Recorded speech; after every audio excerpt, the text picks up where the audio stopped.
The wind in the Montana Territory did not care if you were alive or dead. It cut across the endless white plains with a sound like a grieving woman, a high, thin keen that burrowed straight into a person's bones. For Clara Dawson. It was just another voice in the emptiness, and it had been her only companion for 8 days. She had been walking since the town of Three Forks ran her out, not with guns, but with hard eyes and slammed doors. She was Thomas Dawson's widow, and Thomas had left a stack of gambling debts and a reputation as mean as a cornered wolf when he'd finally met his end, collapsing in a drunken heap in an alley and freezing solid before the sun came up. Clara found herself with nothing. The creditors took the small, rented shack. They took the mule. They even took the thin blanket from her bed. All she had left was a gray wool shawl, worn so thin you could see the light through it, and a small clasp knife with a bone handle. That, and a hunger that had moved past pain and settled into a dull, cold ache that lived in the pit of her stomach. She was 26 years old and looked 40. Her hair, once a soft brown, was a matted tangle under her hood. Her hands were split and bleeding from the cold. The skin pulled tight over her knuckles. She was dying. She knew it in the slow, clumsy way her feet moved, in the way the world kept fading to gray at the edges. She just kept putting one foot in front of the other, driven by a stubbornness that had been beaten into her, a refusal to lie down and let the world win. Thomas had tried to break that in her. He had used his fists and his belt and his whiskey-soaked words, but he had never quite managed to kill the small, hard ember of defiance that lived deep inside her.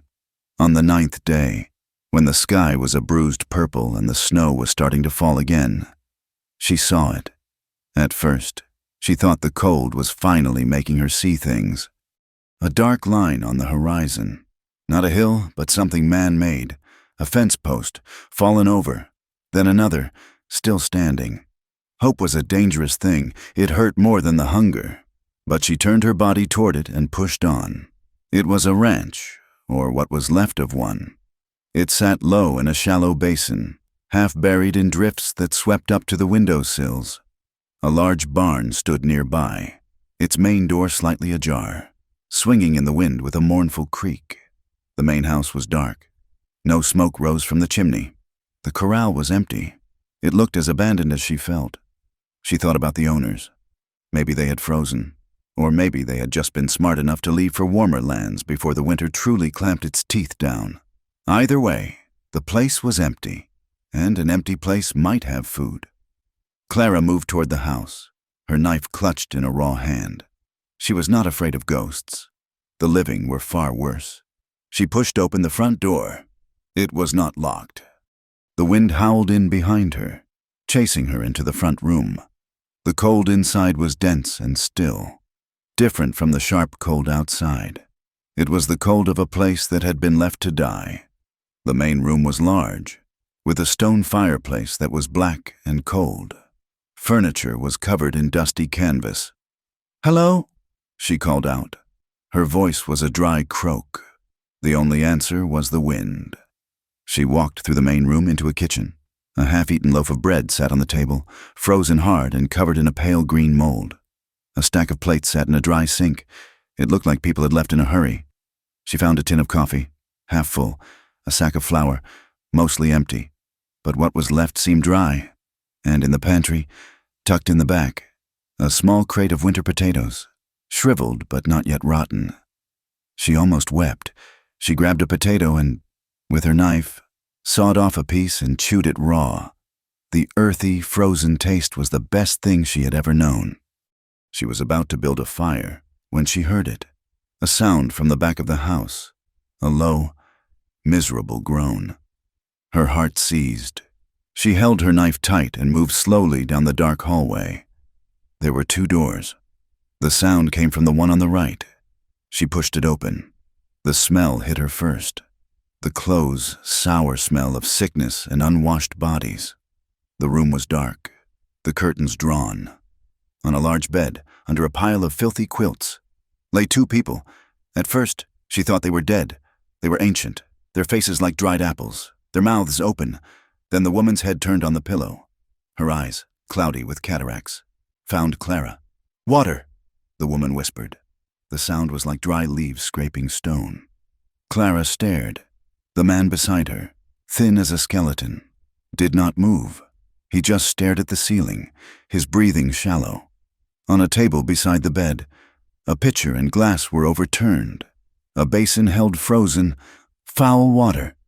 It was clear what had happened. This was a place not just abandoned, but betrayed. The ranch hands, probably paid for months, had seen the blizzard coming. They had likely taken the horses, the supplies, and left these two old people to starve or freeze. It was a story she had heard before. The West was full of such casual cruelty. Clara's first instinct was to run, take the potatoes and the flour and go. This was not her problem. This was a death house, and she did not want to be trapped in it. She looked at the old woman, who had closed her eyes again, exhausted by the effort of speaking one word. Clara saw the brittle, thin wrist lying on the quilt. She saw the hollows in the old woman's throat. Clara thought of her own mother, buried in a green Ohio churchyard long ago. She thought of the cold that was waiting for her outside, and she thought of the raw potato in her pocket. She had food. They had none. She let out a long breath, and the hard, defiant ember inside her, the one Thomas could never kill, flared. She was not going to run. "I'll get it," Clara said. She spent the next hour working like a woman possessed. She found a bucket and filled it with snow, setting it on the cold hearth. She used her knife to scrape tinder from a dry log, and with the flint and steel she found on the mantel, she fought the damp until a small, stubborn flame caught. She fed it wood from the box until a real fire was crackling, pushing back the terrible cold. She melted the snow and found a clean cup. She brought it to the old woman. "Drink," she said, lifting the woman's head. The woman's name was Pearl. She learned, whispered in that dry-leaf voice. The man was Rufus, her husband. He had not spoken in a week. Clara boiled potatoes and mashed them into a thin, watery soup. She spooned it into Pearl's mouth, and then into Rufus's. He swallowed, but his eyes never moved. She worked for 3 days. She did not sleep in the main house. It felt wrong. It was their home, and she was a stranger. Instead, she took a horse blanket from the frozen tack room and made a bed for herself in the barn, burrowing into a pile of old hay. It was warmer than the wind, and the smell of hay was clean. At night, in the freezing dark of the barn, the memories came for her. She would be drifting to sleep, and suddenly she would feel the weight of Thomas on her, smell the whiskey on his breath. She would remember the sound of his heavy hand hitting her face, the sharp crack of it, and how she would bite her tongue to keep from screaming, because screaming only made it worse. He had been a gambler, always chasing a sure thing, and his losses always meant a new town, a new debt, and a new round of anger taken out on her. She would wake up sweating in the cold hay, her hand on her knife. She would sit up and listen to the wind howling around the barn, and she would force the memories down. He was dead. He was gone. She was alive. That was all that mattered. During the days, she worked. She found where the wind was getting in through the roof of the kitchen and, using a hammer and some old nails, she patched it with a piece of tin she found behind the wood shed. She cleaned the old couple, boiling water to wash their faces and hands. She changed their linens, finding clean, lavender-smelling sheets in a high cupboard. Pearl began to talk a little more. She told Clara that the hands had left just after the big snow. "They took the money," she whispered, her voice full of shame. "From the tin, took the wagon, said they'd send help from town, but the roads are blocked." "They weren't going to send help," Clara said flatly. She knew the type. "I know," Pearl said, and a single tear ran down her wrinkled cheek. Clara did not ask who owned the ranch. She did not ask where their family was. It was not her business, and she did not want to know. She was just passing through. She was earning her keep. She would stay until the old couple was strong enough, or until the roads cleared, and then she would be on her way. She did not know where, but it would be a way.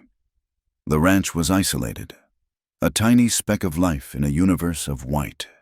The silence was heavy, broken only by the wind and the crackle of the fire.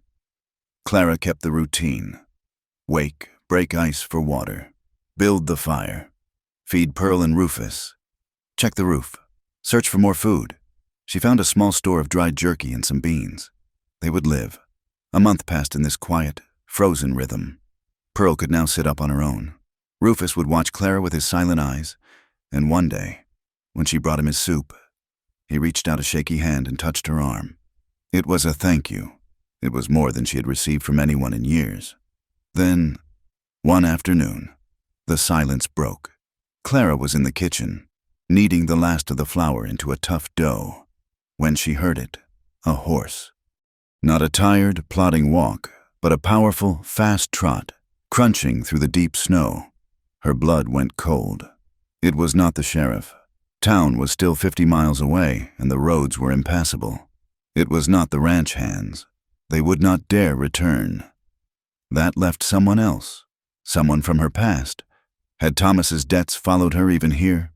She grabbed her knife and ducked into the pantry, her heart hammering against her ribs.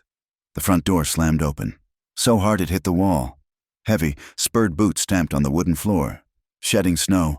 "Mother! Father!" a man's voice yelled. It was not a call of concern. It was a roar of pure, unfiltered rage.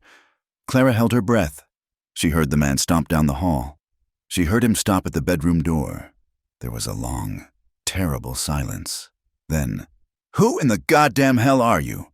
The voice was right outside the kitchen. Clara knew she was caught. She could not hide. She stepped out of the pantry, holding her small knife at her side. He was huge, taller than Thomas, and wider in the shoulders, with a presence that filled the entire room. He was covered in frost, a heavy buffalo coat making him look even larger. His face was hard, clean-shaven, with eyes the color of a frozen lake, and in his hand he held a revolver, aimed steady at her heart. This was Everett Kerrigan, their son, a man rumored to be a ghost, a cattle baron who owned half the territory but was never seen, and he had come home. "I asked you a question," he said. His voice was low and deadly. He looked at the pantry, at the flour on her hands. "You a thief, squatting here, eating my parents' food while they starve?" Clara felt the old, familiar defiance rise up. She had been stared down by armed, angry men before. She would not cower. "They weren't starving," she said, her voice hoarse but steady. "I've been feeding them." "Liar!" he snapped, taking a step closer. The gun did not waver. "The hands telegraphed me from Cheyenne. Said the place was locked up tight for winter. Said my parents were fine." "Then the hands lied," Clara said. She nodded toward the hall. "Go look at them. Then you can shoot me if you still want to." Everett's eyes narrowed. He was confused. This small, worn-out woman was not begging. She was not crying. She was just standing there, as if she had a right to be. He kept the gun on her but moved sideways, craning his neck to look down the hall into his parents' room. He saw his mother, Pearl, sitting up against a clean pillow, her white hair brushed. He saw his father, Rufus, his eyes clear and focused, watching him, and he saw the fire in the bedroom hearth, small but bright, and a cup of water on the nightstand. His mind could not make sense of it. The telegram had said they were safe. He had been angry, furious that they had defied him, that they had stayed on the ranch he told them to sell. He had come back expecting to find the place empty, to find a cold note. Instead, he found this stranger, this woman who looked like she had been dragged through hell, standing in his kitchen with flour on her hands, and his parents, who he had left in anger months ago, alive and cared for. He lowered the gun, just an inch. The rage was still there, but it was now a churning, confusing mess of shame and shock. "Who are you?" he asked again, but the deadly edge was gone. "My name is Clara Dawson." She did not offer more. She did not explain her husband, or her hunger, or the walk. "I found them nearly dead. The hands were gone. They'd been gone for weeks. They left them with no food and no fire." Everett's face went pale. He knew those hands. He had hired them himself. He had trusted them. And he had left. He had left his parents alone after a bitter fight about this very land, about the money he had and the pride they had. He looked at Clara, at her threadbare shawl, her calloused hands, the hollows under her eyes. She was a drifter, a starving one, by the looks of it. "I thank you for what you did," he said, the words stiff and formal. "I'll pay you for your time." Clara's spine went rigid. "I don't want your money. Everyone wants money," he said, bitterness creeping back into his voice. "I'm not everyone," she said. "I took food, and I took shelter. I worked for it. We're square." She wiped her floury hands on her skirt. "I was just passing through. I'll take my shawl from the barn and be on my way." She started to move past him. He put out a hand, not to touch her, but to stop her. "Leave?" he said, incredulous. "It's 10 degrees below zero. There's another storm coming in from the north. You'll be dead by nightfall." "That's my business," Clara said, meeting his gaze. They stood there for a long moment. Two people locked in a standoff of pride and pain. He, the millionaire cowboy, choked on the guilt of his abandonment. She, the penniless widow, fueled by a fierce refusal to be pitied or owned.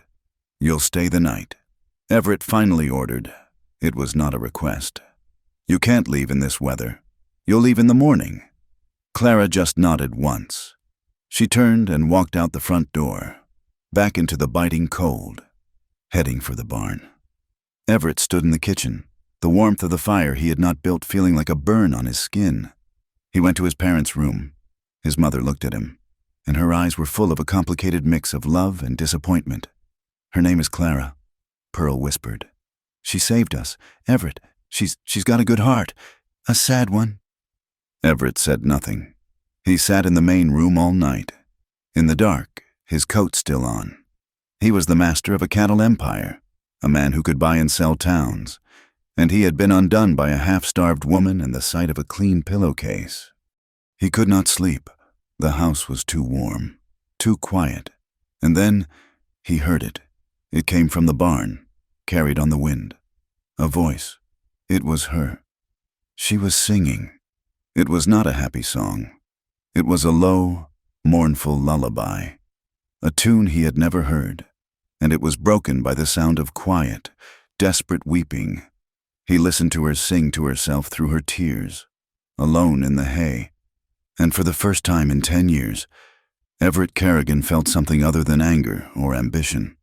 He did not know what to call it, but he knew, as he listened to her sobs finally fade into the howl of the wind, that he would not be able to make her leave in the morning. The morning brought no relief. The wind had turned into a living thing, a white devil screaming outside the walls. Snow did not fall. It moved sideways, in a solid, blinding sheet. The world beyond the front window was gone, erased. Everett stood at the glass, coffee cup in hand, his face a mask of stone. He had not slept. The sound of Clara's weeping, then her strained, broken lullaby, had stayed with him in the dark. It had mixed with the image of his mother's clean hair and his father's quiet, fed gaze. He was a man trapped in his own home, in his own guilt. He heard her before he saw her, the soft crunch of boots on the porch. She was trying to leave. He ripped the door open. The wind tore it from his hand and slammed it against the wall. Clara was there, bent against the gale, her thin shawl already white, her small bag in hand. She was walking into a grave. "Get back inside," he roared over the wind.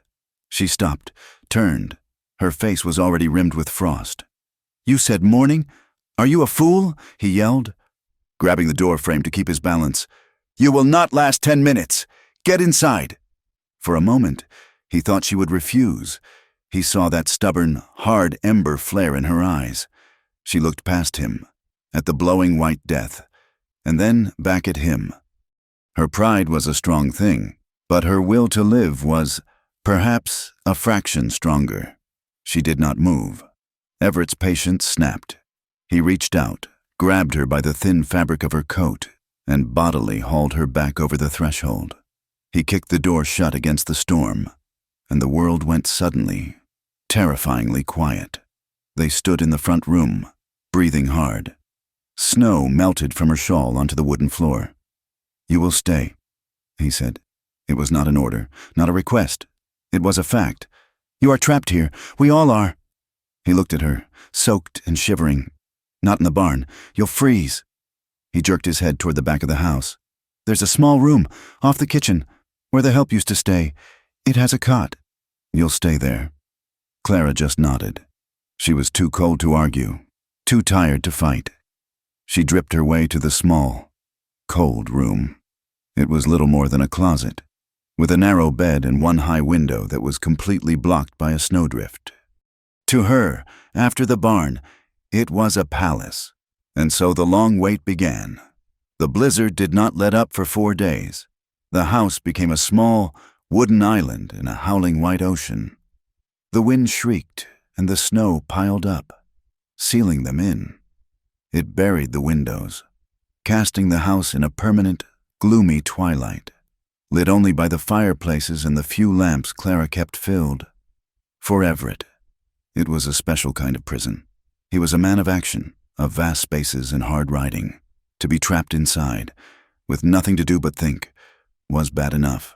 To be trapped with his frail parents and the woman who was a living testament to his failings was worse.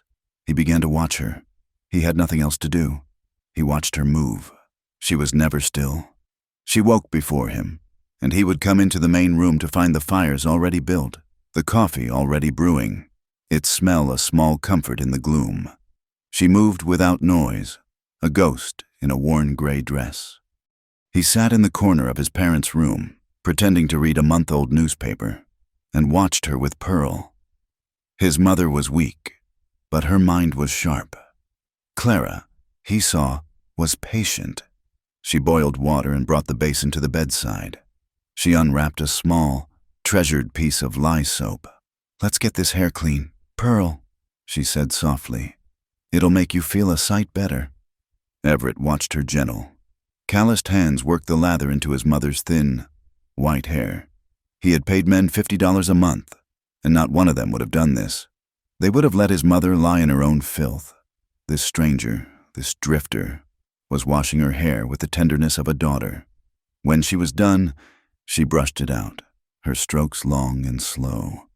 Pearl closed her eyes, a look of simple, bone-deep relief on her face. Clara never spoke of it.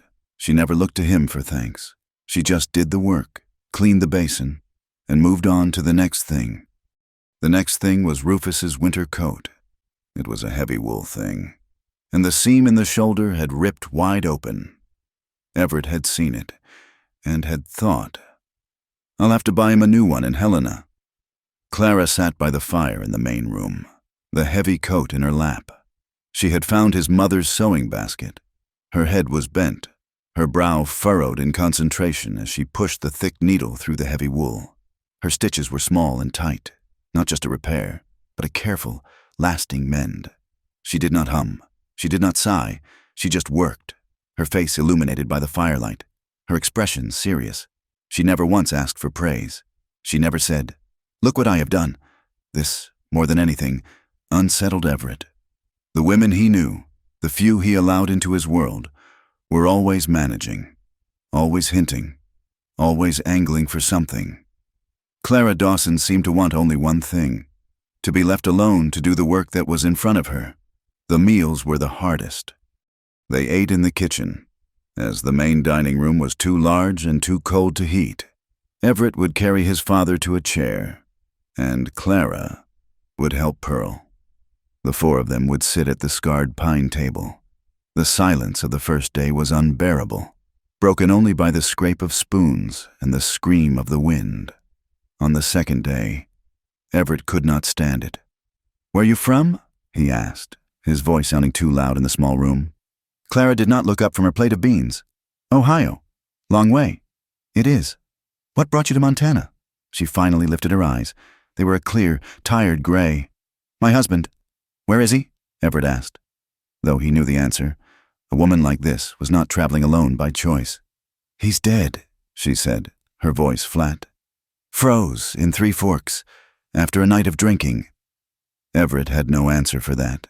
The blunt, unvarnished truth of it silenced him.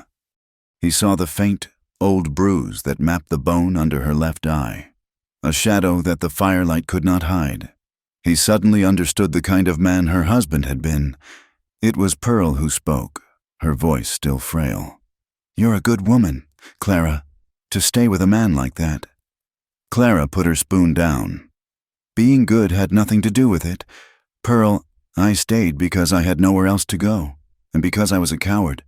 "You are not a coward," Pearl said softly. "You don't know me," Clara whispered, and she looked back down at her plate. Everett said nothing. He carried the weight of his own secrets. He told them nothing of his money. To them, he was just Everett, the estranged son who had come home. He let them believe it. The money was a wall he had built around himself, and he did not know how to live without it. He sat by the fire that night, long after the others were asleep. He thought of the fight. It had been right here, in this room. His father, stubborn as a mule, refusing to sell the ranch. "This is Kerrigan land," Rufus had yelled, his face red. "I'll not be moved to some fancy brick box in the city just because you've struck it rich." "Rich?" Everett had laughed, a cold, bitter sound. "I am rich enough to buy this whole valley. I am rich enough to stop you from working yourselves into an early grave on this god-forsaken rock pile. You will sell."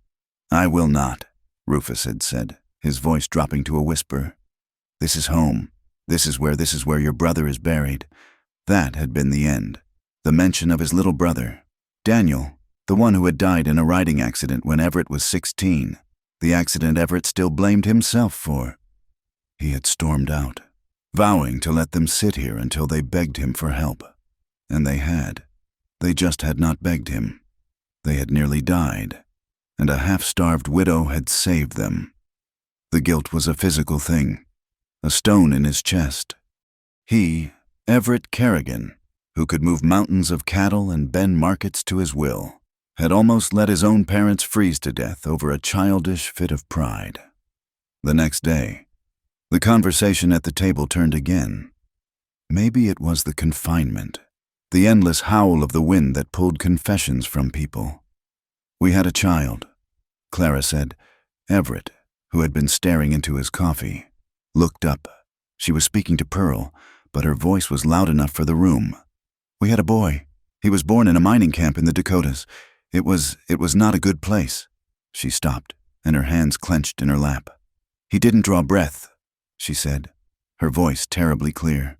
"He was born silent. Still—" Pearl reached out and put her thin, wrinkled hand over Clara's.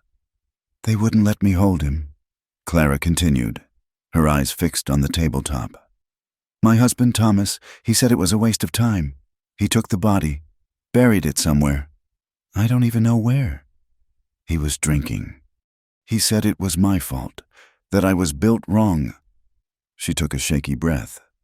"The other women in the camp, they looked at me. They called me that woman who stayed. The woman who stayed with a brute. The woman who couldn't even keep a child. They said I was cursed. Maybe they were right." Everett felt the stone in his chest crack. He saw his own grief, the one for his brother, a grief he had buried under a mountain of money and anger. He saw it mirrored in this woman's plain, terrible story. Her loss was fresh and raw and full of a shame he could not comprehend. He wanted to say something, to tell her she was not cursed, but the words would not come. He was a man who spoke with gold and guns, not comfort. He stood up, his chair scraping loudly on the floor, and left the room. He went to the barn, just to be alone, just to feel the honest cold, but he could not get her face out of his mind. The storm passed on the 5th day. The world was reborn in a blinding, silent white. The quiet was almost as loud as the wind had been. The ranch was buried. Drifts halfway up the barn doors, the corrals completely gone. There was work to be done. Everett dug his way to the woodshed. He dug his way to the barn. He checked his horse, which he had stabled there. Clara, desperate for air, for work that was not nursing, came out after him. "What needs doing?" "The west fence line, by the barn. The snow snapped a post. It'll need mending before I can let the horse out." He grunted, not looking at her. He was busy clearing a path. "I can do that," she said. "It's heavy work." "I'm not made of glass," she said, and walked off toward the tool shed. He watched her go, a small, stubborn figure against the massive white drift. He shook his head and went back to his own work, an unfamiliar irritation nipping at him, an irritation that she was so capable, so unwilling to be weak. An hour later, he was in the barn, checking his saddle leather, when he smelled it, the sharp, copper smell of fresh blood. His head snapped up. He walked out of the stall and into the small, cold tack room. She was there, her back to him. Her shawl was on a hook. Her sleeve was rolled up past her elbow.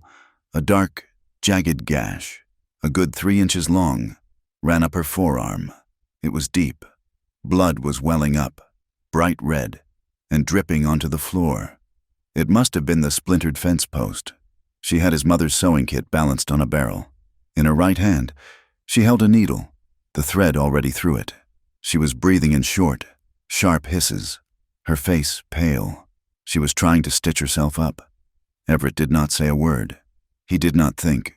He crossed the small room in 2 strides. She heard him, and she flinched, turning, her eyes wide with a sudden, animal fear.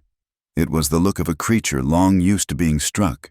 That look hit Everett harder than a fist. He gently, but firmly, took the needle from her trembling fingers. "Hold still," he said. His voice was a low growl, rougher than he intended. He turned, grabbed the bottle of whiskey he kept on a high shelf for snake bites and bad nights. He uncorked it, poured a heavy splash onto a clean rag from the shelf. "This will hurt," he said. He grabbed her arm. Not gently. He held it in a steel grip. She tensed, but she did not pull away. She just closed her eyes and set her jaw. He pressed the whiskey-soaked rag to the wound. She made a sound, a sharp intake of breath that was half a sob, and her whole body shuddered. But she did not cry out. She just stood there, letting him work. He cleaned it, his movements quick and efficient. The blood ran over his own hand, warm and sticky. He dropped the rag, picked up the needle. "Hold still," he said again, softer this time. His left hand held her arm steady, his thumb resting on the soft, pale skin of her inner wrist. He could feel her pulse, a frantic, trapped bird beating against his skin. His own heart began to pound in response, a heavy, slow thud in his chest. He pushed the needle through. Her skin was tougher than it looked. She flinched, but did not move. He was all focus. His large, calloused hands, which could break a horse or count a stack of gold coin, were surprisingly steady. He made the stitches, one after the other, small, neat, closing the angry red gap.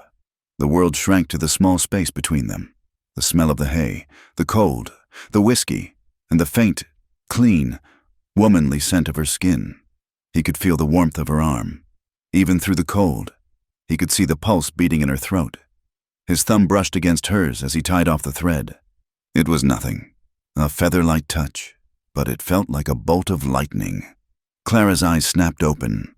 She was staring at his hands, at his large, dark hand holding her pale, scarred one. She looked up at him. Her gray eyes were no longer afraid. They were wide and searching, and full of a deep, aching confusion that matched his own. The silence in the tack room was absolute. "Thank you," she whispered. Her voice, so small and soft, broke the spell. Everett dropped her arm as if it were on fire. He stood up abruptly, his chair scraping the floor if he had been sitting. He shoved the needle and thread back into the basket, his movements clumsy. He was trapped. He was confused. He felt an urge so strong it terrified him, an urge to reach out, to smooth the hair back from her pale face, to pull her against him, and what? He did not know, and the not knowing made him angry. Without a single word, he turned on his heel and strode out of the barn, leaving her standing there, one hand cradling her newly stitched arm. He walked into the blinding white snow, his pulse pounding in his ears, angry at the cold, angry at his parents, and angriest of all at this small, quiet woman who had, in some way he could not name, just touched him. The thaw came slow. Then, all at once, the world was alive with the sound of dripping water, of snow sinking into the thirsty earth, of creeks rising from icy graves. The terrible, howling silence of the white was replaced by the groan and crackle of a world coming back to life. Clara knew it was time. She had packed her small bag, her arm was healing, the stitches he had made holding firm. She had no destination, but she had a purpose, to move, to not be a burden. She found Everett in the barn, reshoeing his horse. He worked with a fierce, concentrated energy, the ring of his hammer against the anvil filling the cold air. "Mr. Kerrigan," she said, standing in the doorway. He did not stop. He brought the hammer down twice more, sending sparks flying. Then he rested the hoof on his leather apron and straightened up, wiping sweat from his brow. "The roads are clearing," she said. "I'll be leaving. I thank you for the shelter." He looked at her. He had known this was coming. He had dreaded it, and yet he had not known how to stop it. He looked toward the house, where a thin curl of smoke rose from the chimney. His mother had eaten a full breakfast. His father had asked, in his slow, rusty voice, what the weather was. "I can't stay," Everett said, and the admission cost him. "I have business in Wyoming. The hands will be back soon. I cannot leave them alone again." Clara nodded. "They are stronger now. They will manage." "No," he said, turning fully to her. "They will not. My mother, she needs a woman here. My father needs care I cannot give. And the hands there will be 6 of them. They'll need a cook." He was not looking at her. He was looking at the new horseshoe in his hand. It was a business proposal. He was framing it as one. It was the only way he knew. "I am offering you work, Mrs. Dawson," he said, his voice formal. "Stay on. Through the spring, you will care for my parents, and you will cook for the men. I will pay you. It's a job. Nothing more." Clara felt a strange, sharp mix of relief and suspicion. A job, not charity. But she knew men, and she knew their offers. She thought of his hand on her arm, the jolt that had passed between them. "I have terms," she said, her voice quiet but firm. He looked up, surprised. "Terms? I want wages, not a cot in a closet, not leftover scraps. I want $1 a week, and my keep, and a proper room in the house, and—" She paused, holding his gaze. "I will be treated with respect, by you and by your men. I am not what my husband was. I am not what they say in town." Everett felt a flash of admiration. She stood there, penniless, with no one in the world, and she was negotiating. She was demanding her own worth. "Agreed," he said too quickly. $1 a week. And you can take the room next to my parents. It's a real room. My brother's old room." He had not meant to say that. The words just came out. "And your men will know I am the manager of this household?" She pushed, sensing her advantage. "They will speak to me with respect, or they will answer to you." "They will," Everett said, his voice a low growl. "I will make that clear." "Then I accept," Clara said. A simple nod. She turned to leave. "Mrs. Dawson," he called out. She stopped. "Thank you." She did not turn around. "I'm earning my keep, Mr. Kerrigan. That's all." Life settled into a new, strange routine. Everett stayed. He said the business in Wyoming could wait. He rode out every day, checking the lines, assessing the winter's damage.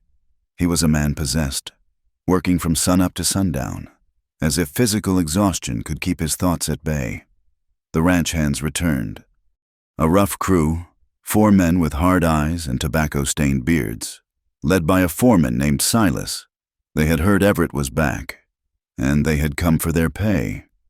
Everett paid them, then fired the 2 who had been there when he arrived. He did not tell them why. He just said, "Get your things. You're done." The men, seeing the look in his eyes, did not argue. He introduced Clara to the remaining crew. "This is Mrs. Dawson. She runs the house. She cooks your food. You will treat her as you treat me. Is that understood?" The men, including Silas, nodded. their eyes curious as they sized her up. Everett kept his word, but he did more. He was a man of few words, so his actions had to speak. One evening, Clara returned to her new room. It was small, yes, but clean, and on the bed was a new, thick wool blanket, a deep forest green. It was not from his parents' supply. It was new. Bought. She ran her hand over the soft wool. She knew it was from him.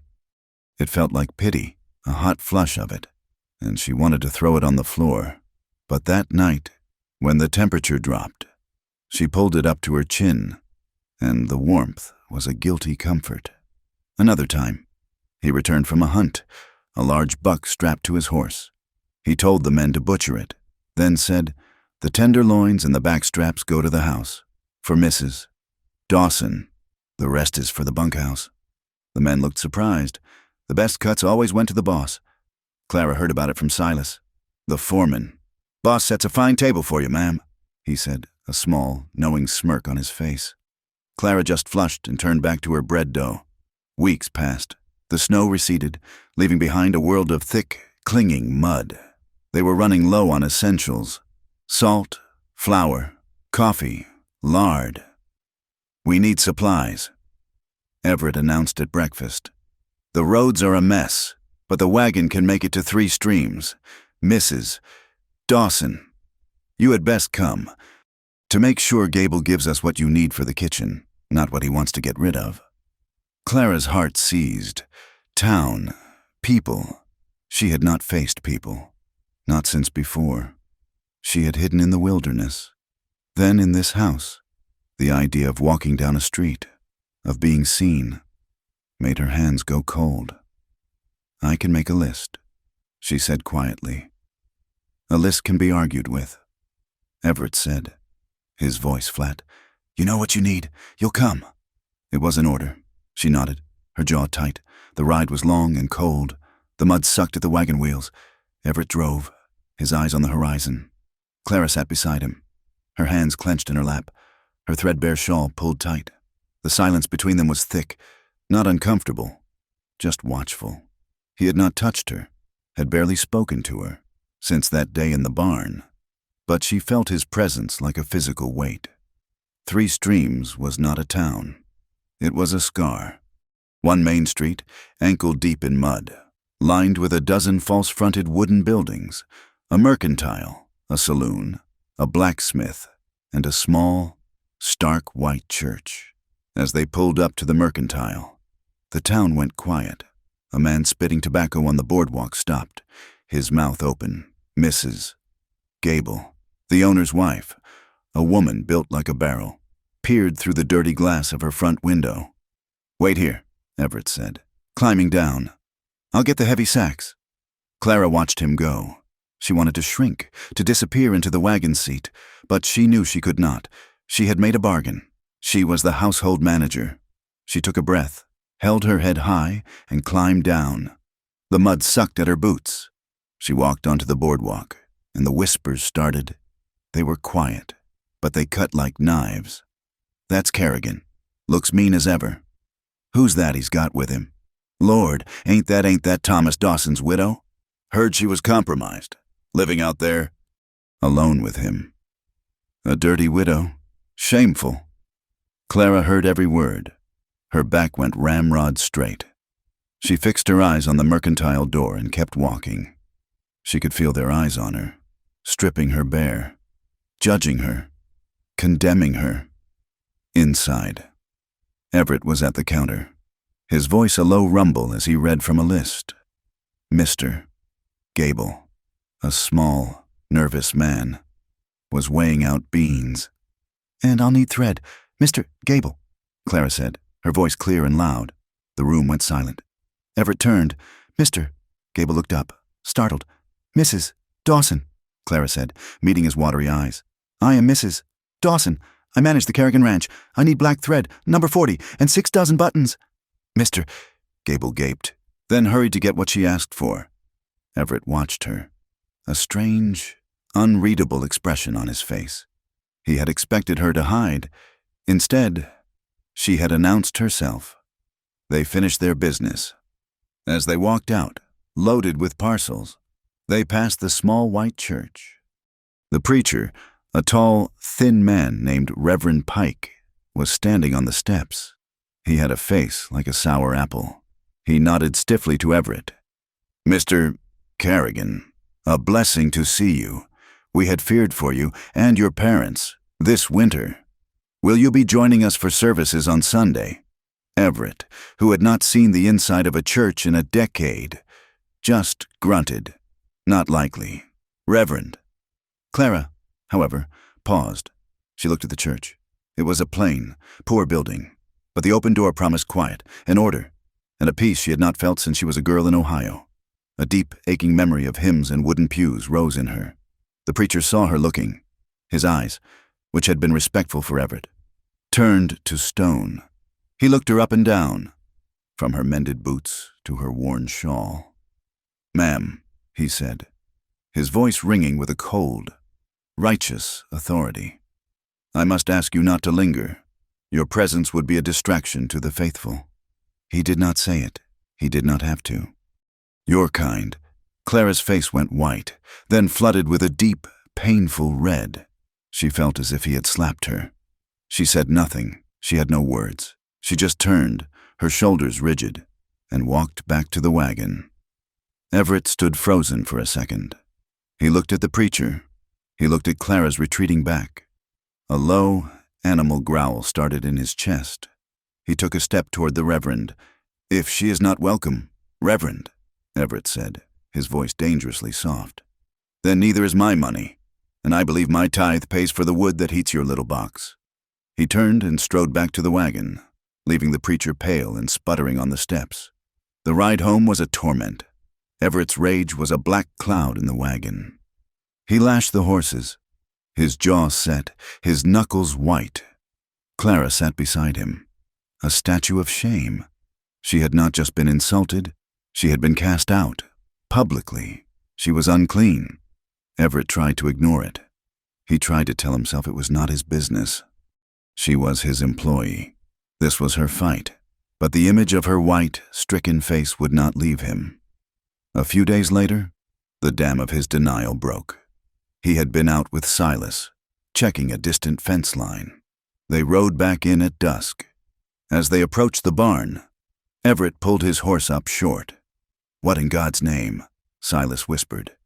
There, on the big red barn door, painted in crude, white letters that dripped in the twilight, was one word. A word so foul, so full of hate, that it stole the breath. It was a word that labeled her, that claimed her, that made her an object. The rage that hit Everett was nothing like the anger he had felt in town. This was cold. This was murderous. This was on his land, on his barn. This was a violation. "Who?" he snarled, his hand dropping to the pistol at his hip. "Silas. Who did this?" "I don't know.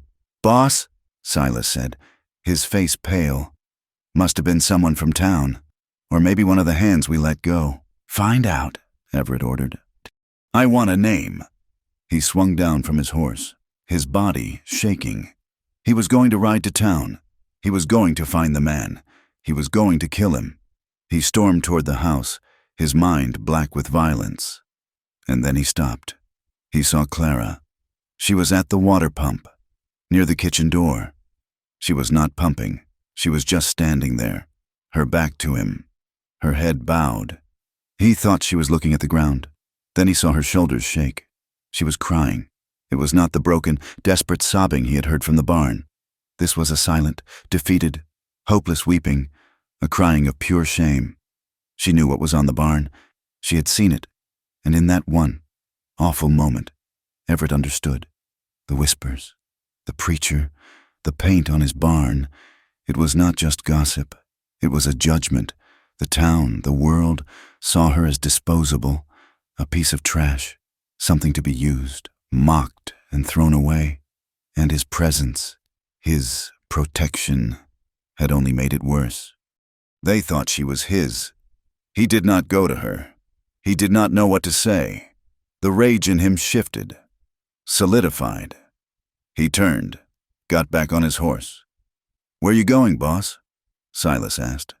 "Town," Everett said, I am going to burn it to the ground."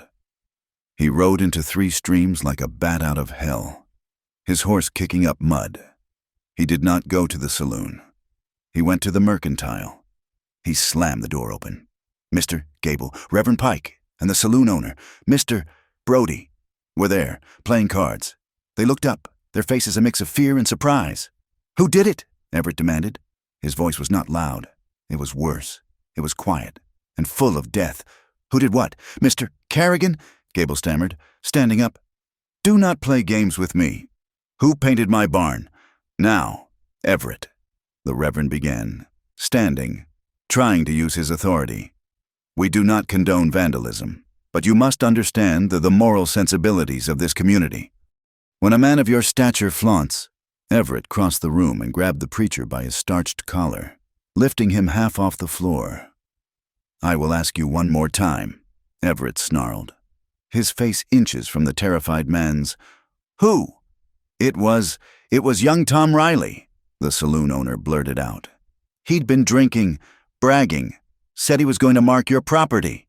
"My property," Everett repeated, his voice dangerously soft. He let the preacher drop.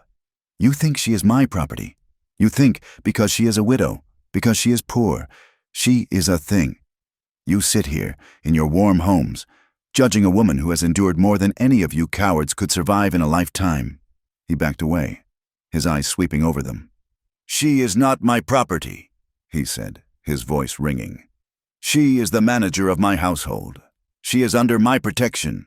And you, gentlemen, have made a grave mistake. As of this moment, the bank in Helena, which I own, is calling in your loans. All of them. Gable, your store. Brody, your saloon. And Reverend, I am buying the land your church sits on. You have 30 days to move the building, or I will tear it down myself." The men were chalk white. They were ruined. "Get Riley," Everett said. "Bring him to my ranch. With paint. He will apologize to Mrs. Dawson, and he will repaint my barn. Am I clear?" He turned and strode out, leaving stunned, broken men in his wake. He rode home, the rage finally cooling into a grim, cold satisfaction. He had done it. He had saved her. He had used his power, the one thing he trusted, and he had protected her. He found her in the kitchen. She was scrubbing a pot as if she were trying to scrub through the iron. "It's handled," he said, standing in the doorway. Filling it, she did not look up. "What's handled?" "The town, the graffiti. I found the man who did it. He will be here to apologize, and I've taken care of the others. The whispers. They will not bother you again." She stopped scrubbing. Her knuckles were white on the brush. She turned, slowly. He expected relief. He expected tears of gratitude. He got a face full of white-hot fury. "You what?" she whispered. "I warned them off," he said, a note of confusion in his voice. "I used my influence. I own the bank. Clara, they will not cross me again." "You own the bank," she repeated, her voice trembling. "You rode into town. You threw your money around. You defended me like I'm one of your horses, a fence post that got kicked. Is that what I am to you, Mr. Carrigan?" "Clara, no," he said, taking a step back. "I was protecting you." "Protecting me!" she shrieked, and she threw the scrub brush into the sink with a clatter. "I did not ask for your protection. You did not ask me. You just did it. You made me small. You made me a thing to be saved. I have been saved by men before. It is just another word for owned." She was shaking now, tears of pure, unadulterated anger streaming down her face. "I told you I wanted respect, not pity, not to be your charity case. All you did today was prove what they all think, that I am your whore, that I am too weak to stand on my own, and that I belong to you. You didn't save me. You just put your brand on me." She shoved past him, her shoulder hitting his chest. "Do not ever do that again. I would rather have them paint that word on my face than hide behind your gold." She ran to her room and slammed the door. The sound echoed through the house. Everett was left standing in the doorway, stunned, the victory turning to bitter ash in his mouth. He had won. He had crushed his enemies, and he had just lost the one thing he had not even realized he was fighting for. That night, the house was a block of ice. Clara did not come out for dinner. Everett sat alone in the main room, a bottle of whiskey and a glass on the table beside him. Pearl and Rufus were asleep. The hands were in the bunkhouse. He was alone, with the fire and his thoughts, and he felt like a fool. He had meant to help. He had only known one way. He had used the power he had spent his life building, and it had blown up in his face. She wanted to stand equal. He had just hammered her down. He heard her door creak open. He tensed. He expected her to march out, bag packed, ready to walk into the night. But she did not. He heard her soft footsteps in the hall. He leaned his head back, just enough to see. She went to the bookshelf, took one of his father's old, worn books, a collection of poems. She went to the hearth, not to the chair, but to the rug. She sat down, as close to the fire as she could get, and opened the book. She was hiding in the words. He went back to his whiskey. He watched the fire. He listened to the sound of her turning a page. An hour passed. The house grew colder as the fire burned down. He stood up, intending to add another log. He looked down. Her head had slumped. She had fallen asleep, sitting up, her body leaning against the stone of the hearth. The book was open in her lap, in the soft, flickering light. The hard lines of grief and fear were gone from her face. She looked young and terribly exhausted, and so very alone. He stood there for a long time, just watching her. He thought about her words, "I want to stand equal." He had not seen her. He had only seen a victim. He walked quietly to the hall tree and took down his heavy buffalo coat, the one he had been wearing when he first arrived, the one that smelled of leather and horse and the cold world outside. He gently, so gently he barely breathed, draped it over her shoulders. She stirred, a small, sleepy murmur. She did not wake, but she instinctively burrowed deeper into the coat's warmth, her head resting against the fur collar. He did not leave. He did not go back to his chair. He sat on the rug, a few feet away from her, not touching, just beside her. He stared into the dying flames, the whiskey forgotten. He did not plan to speak, but the words were there, choking him, the words he had held inside for 15 years.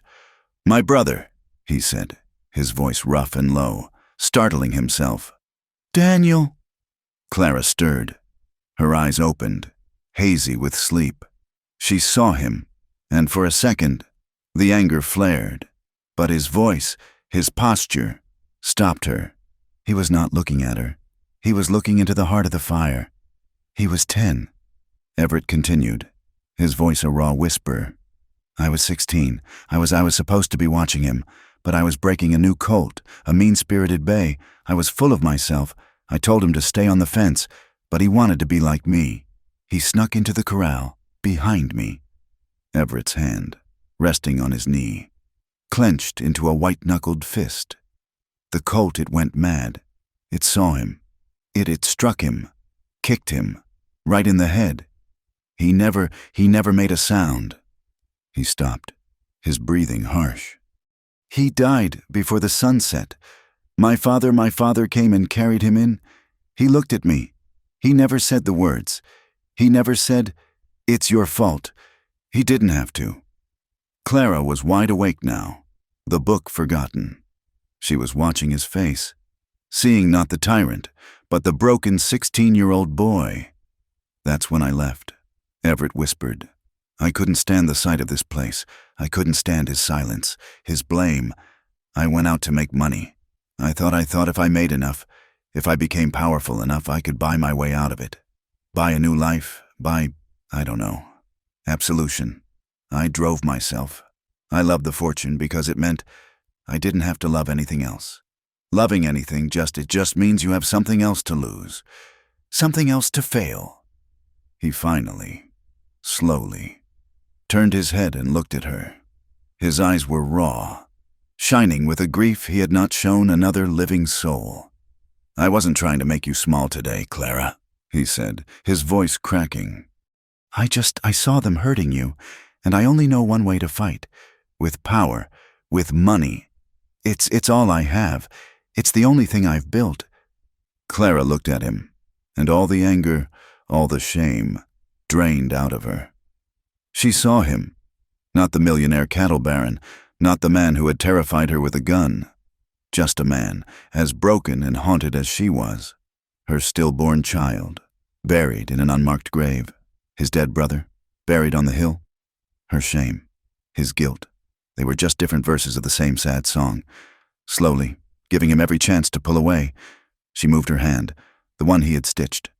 She did not reach for his arm. She did not try to pat his shoulder. She just laid her hand, palm up, on the worn rug in the small space between them. It was not a plea. It was not comfort. It was an offering. "I see you. You are not alone."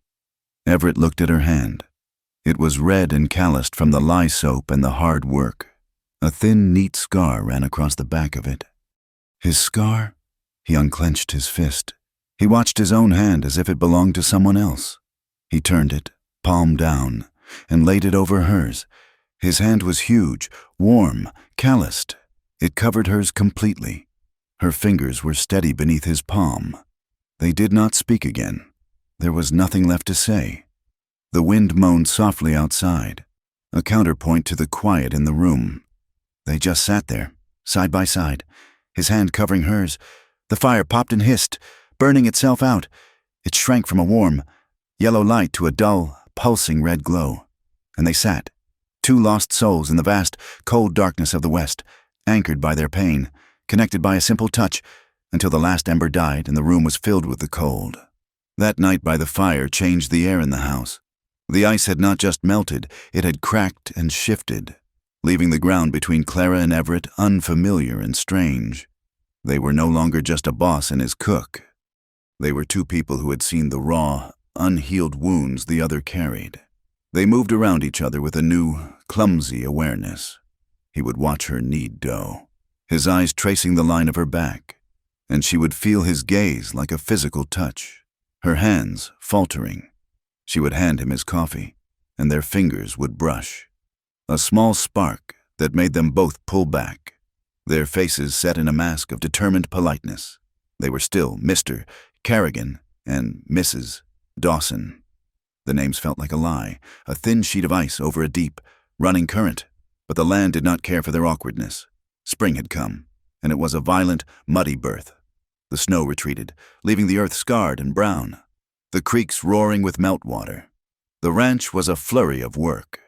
The remaining hands, led by Silas, were out all day mending the fences and sheds that had collapsed under the winter's weight.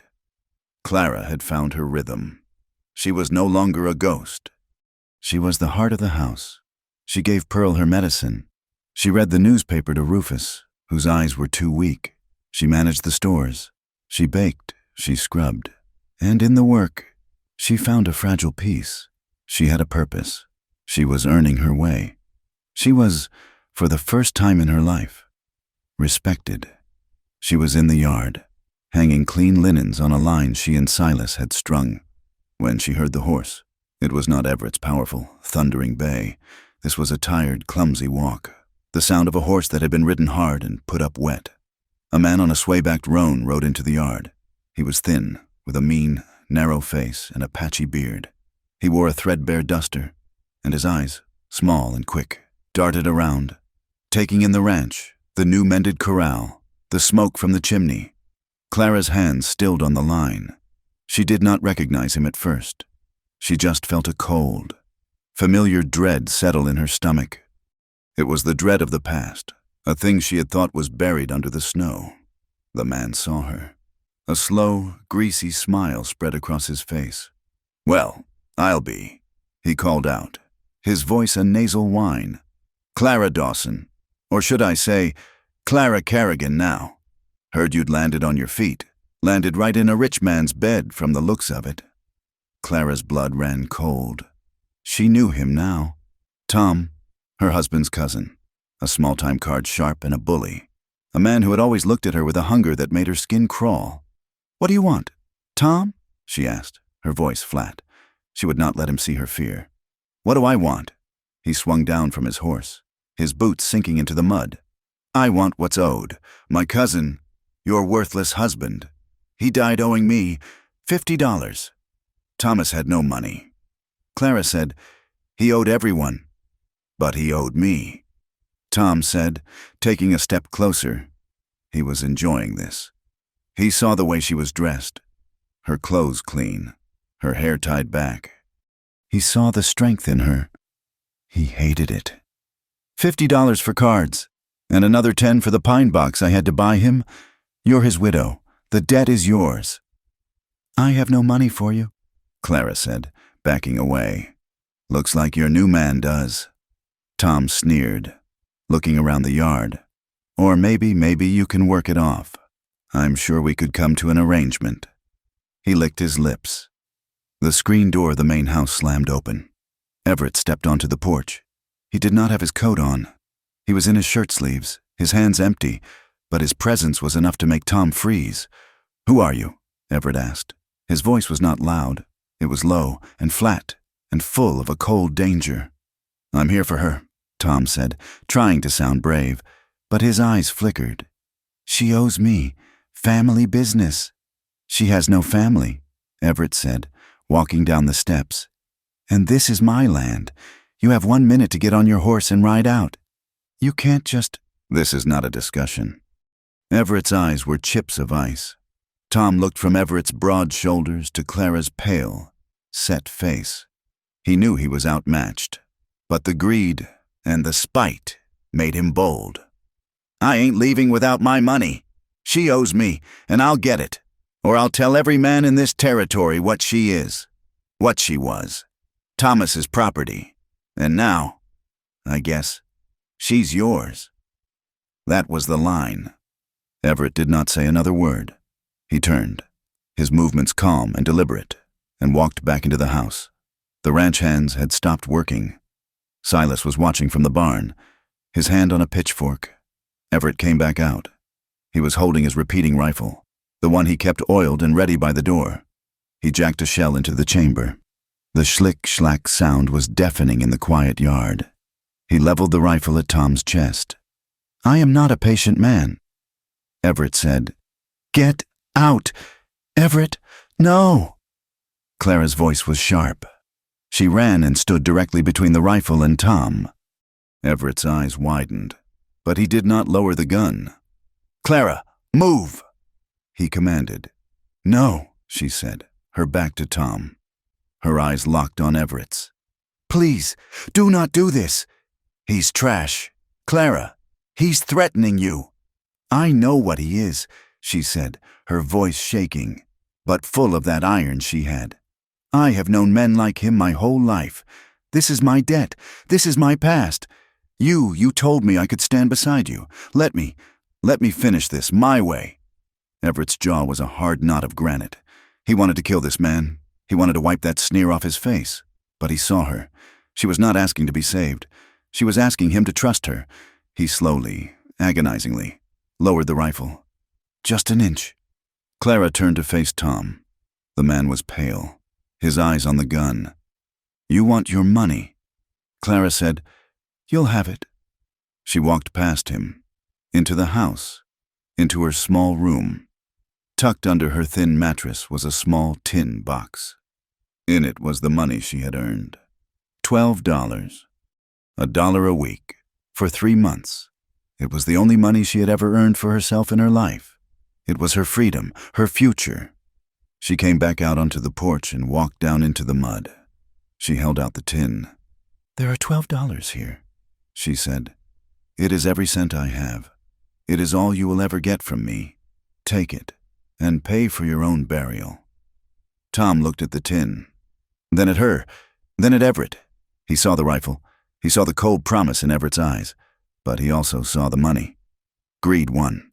He snatched the tin from her hand, his dirty fingers brushing hers. She recoiled. He opened it, counted the coins, his eyes alight.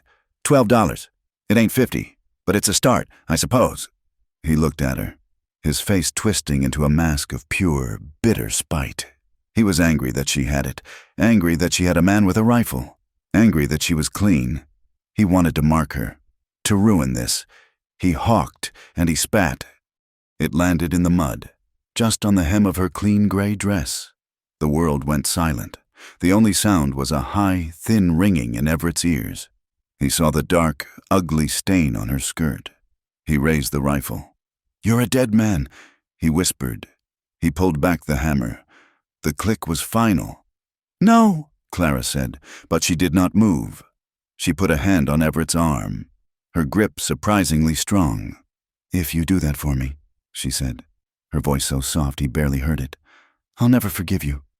Everett stared at her, his mind a red fog of rage. He disrespected you." "He's nothing," she said, her voice breaking. "He's just dirt. If you shoot him, you make him something. You make me the woman who a man was killed over. You tie me to him. You tie me to you. With blood. Please, Everett. It's over. He took the money. It's done." Tom, seeing his life hanging by a thread, did not wait. He scrambled onto his horse, kicked it hard in the ribs, and galloped out of the yard, laughing, the tin box clutched in his hand. Everett stood there, shaking, the rifle heavy in his hands. He watched the man disappear. He wanted to fire. He wanted to send a bullet into that laughing, cowardly back. But her hand was on his arm. Her words were in his ears. "I'll never forgive you." He slowly, agonizingly, uncocked the rifle. Clara stood staring at the spot in the dirt, at the stain on her dress. She did not move. She did not cry. Silas and the other men, seeing the danger was past, quietly went back to their work, not wanting to be part of the silence that followed. Finally, Clara turned. She walked past Everett, up the steps, her back rigid. She did not look at him. She just went inside. That night was a torment. The house was thick with unspoken things.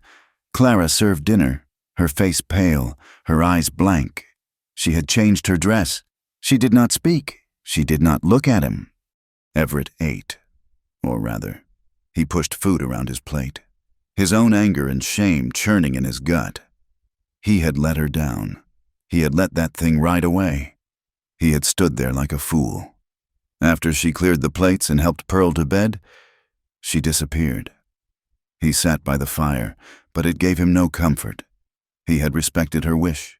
He had done what she asked, and now she was gone, vanished behind a wall of ice he did not know how to break. He remembered her words by the fire, her hand in his. He thought he had earned her trust. Now, he felt he had lost it all. He went looking for her. Her room was empty. The kitchen was dark. He found her in the barn. She had gone back to the place where he had first found her crying, the empty stall with the old, clean hay. She was not crying. Not yet. She was on her knees, her back to him, scrubbing the hem of her gray dress with a bucket of cold water and lye soap. Scrubbing and scrubbing, as if she could scrub the memory itself out of the fabric. "Clara," he said softly, from the doorway. She jumped, a small, wounded sound, and turned. Her face was a mask of such profound, hopeless misery that it stopped his heart. "It will not come out," she whispered. Her hands were raw, red from the lye. "I scrubbed, and it's still there, the stain." "It's just mud, Clara," he said, walking slowly toward her. "No," she said, and her voice broke. The first tear fell. "It's not, it's him. It's Thomas. It's all of it, all the names, all the looks, all the dirt. I came here, I washed, I worked, I thought I was clean. I thought I was a new person, but I am not. I am still just that woman, the one he could spit on." And with that, the wall broke. She sank back on her heels, put her face in her soap-raw hands, and she wept. It was not the silent, ashamed weeping he had heard before. It was a loud, ragged, grieving wail. The sound of a heart breaking, of a spirit that had been pushed 1 inch too far. Everett was beside her in an instant. He did not have the words. He knew, this time, that words were useless. He did not sit beside her. He knelt in the hay, in front of her, and he pulled her hands away from her face. He pulled her into his arms. She fought him for a second, a small, fist-pounding protest, and then she just collapsed. She buried her face in his shirt, her hands grabbing his arms, and she cried until she was empty, until she was just shuddering against him. He held her. He held her tight, one hand stroking her hair, the other pressed firm against her back, anchoring her.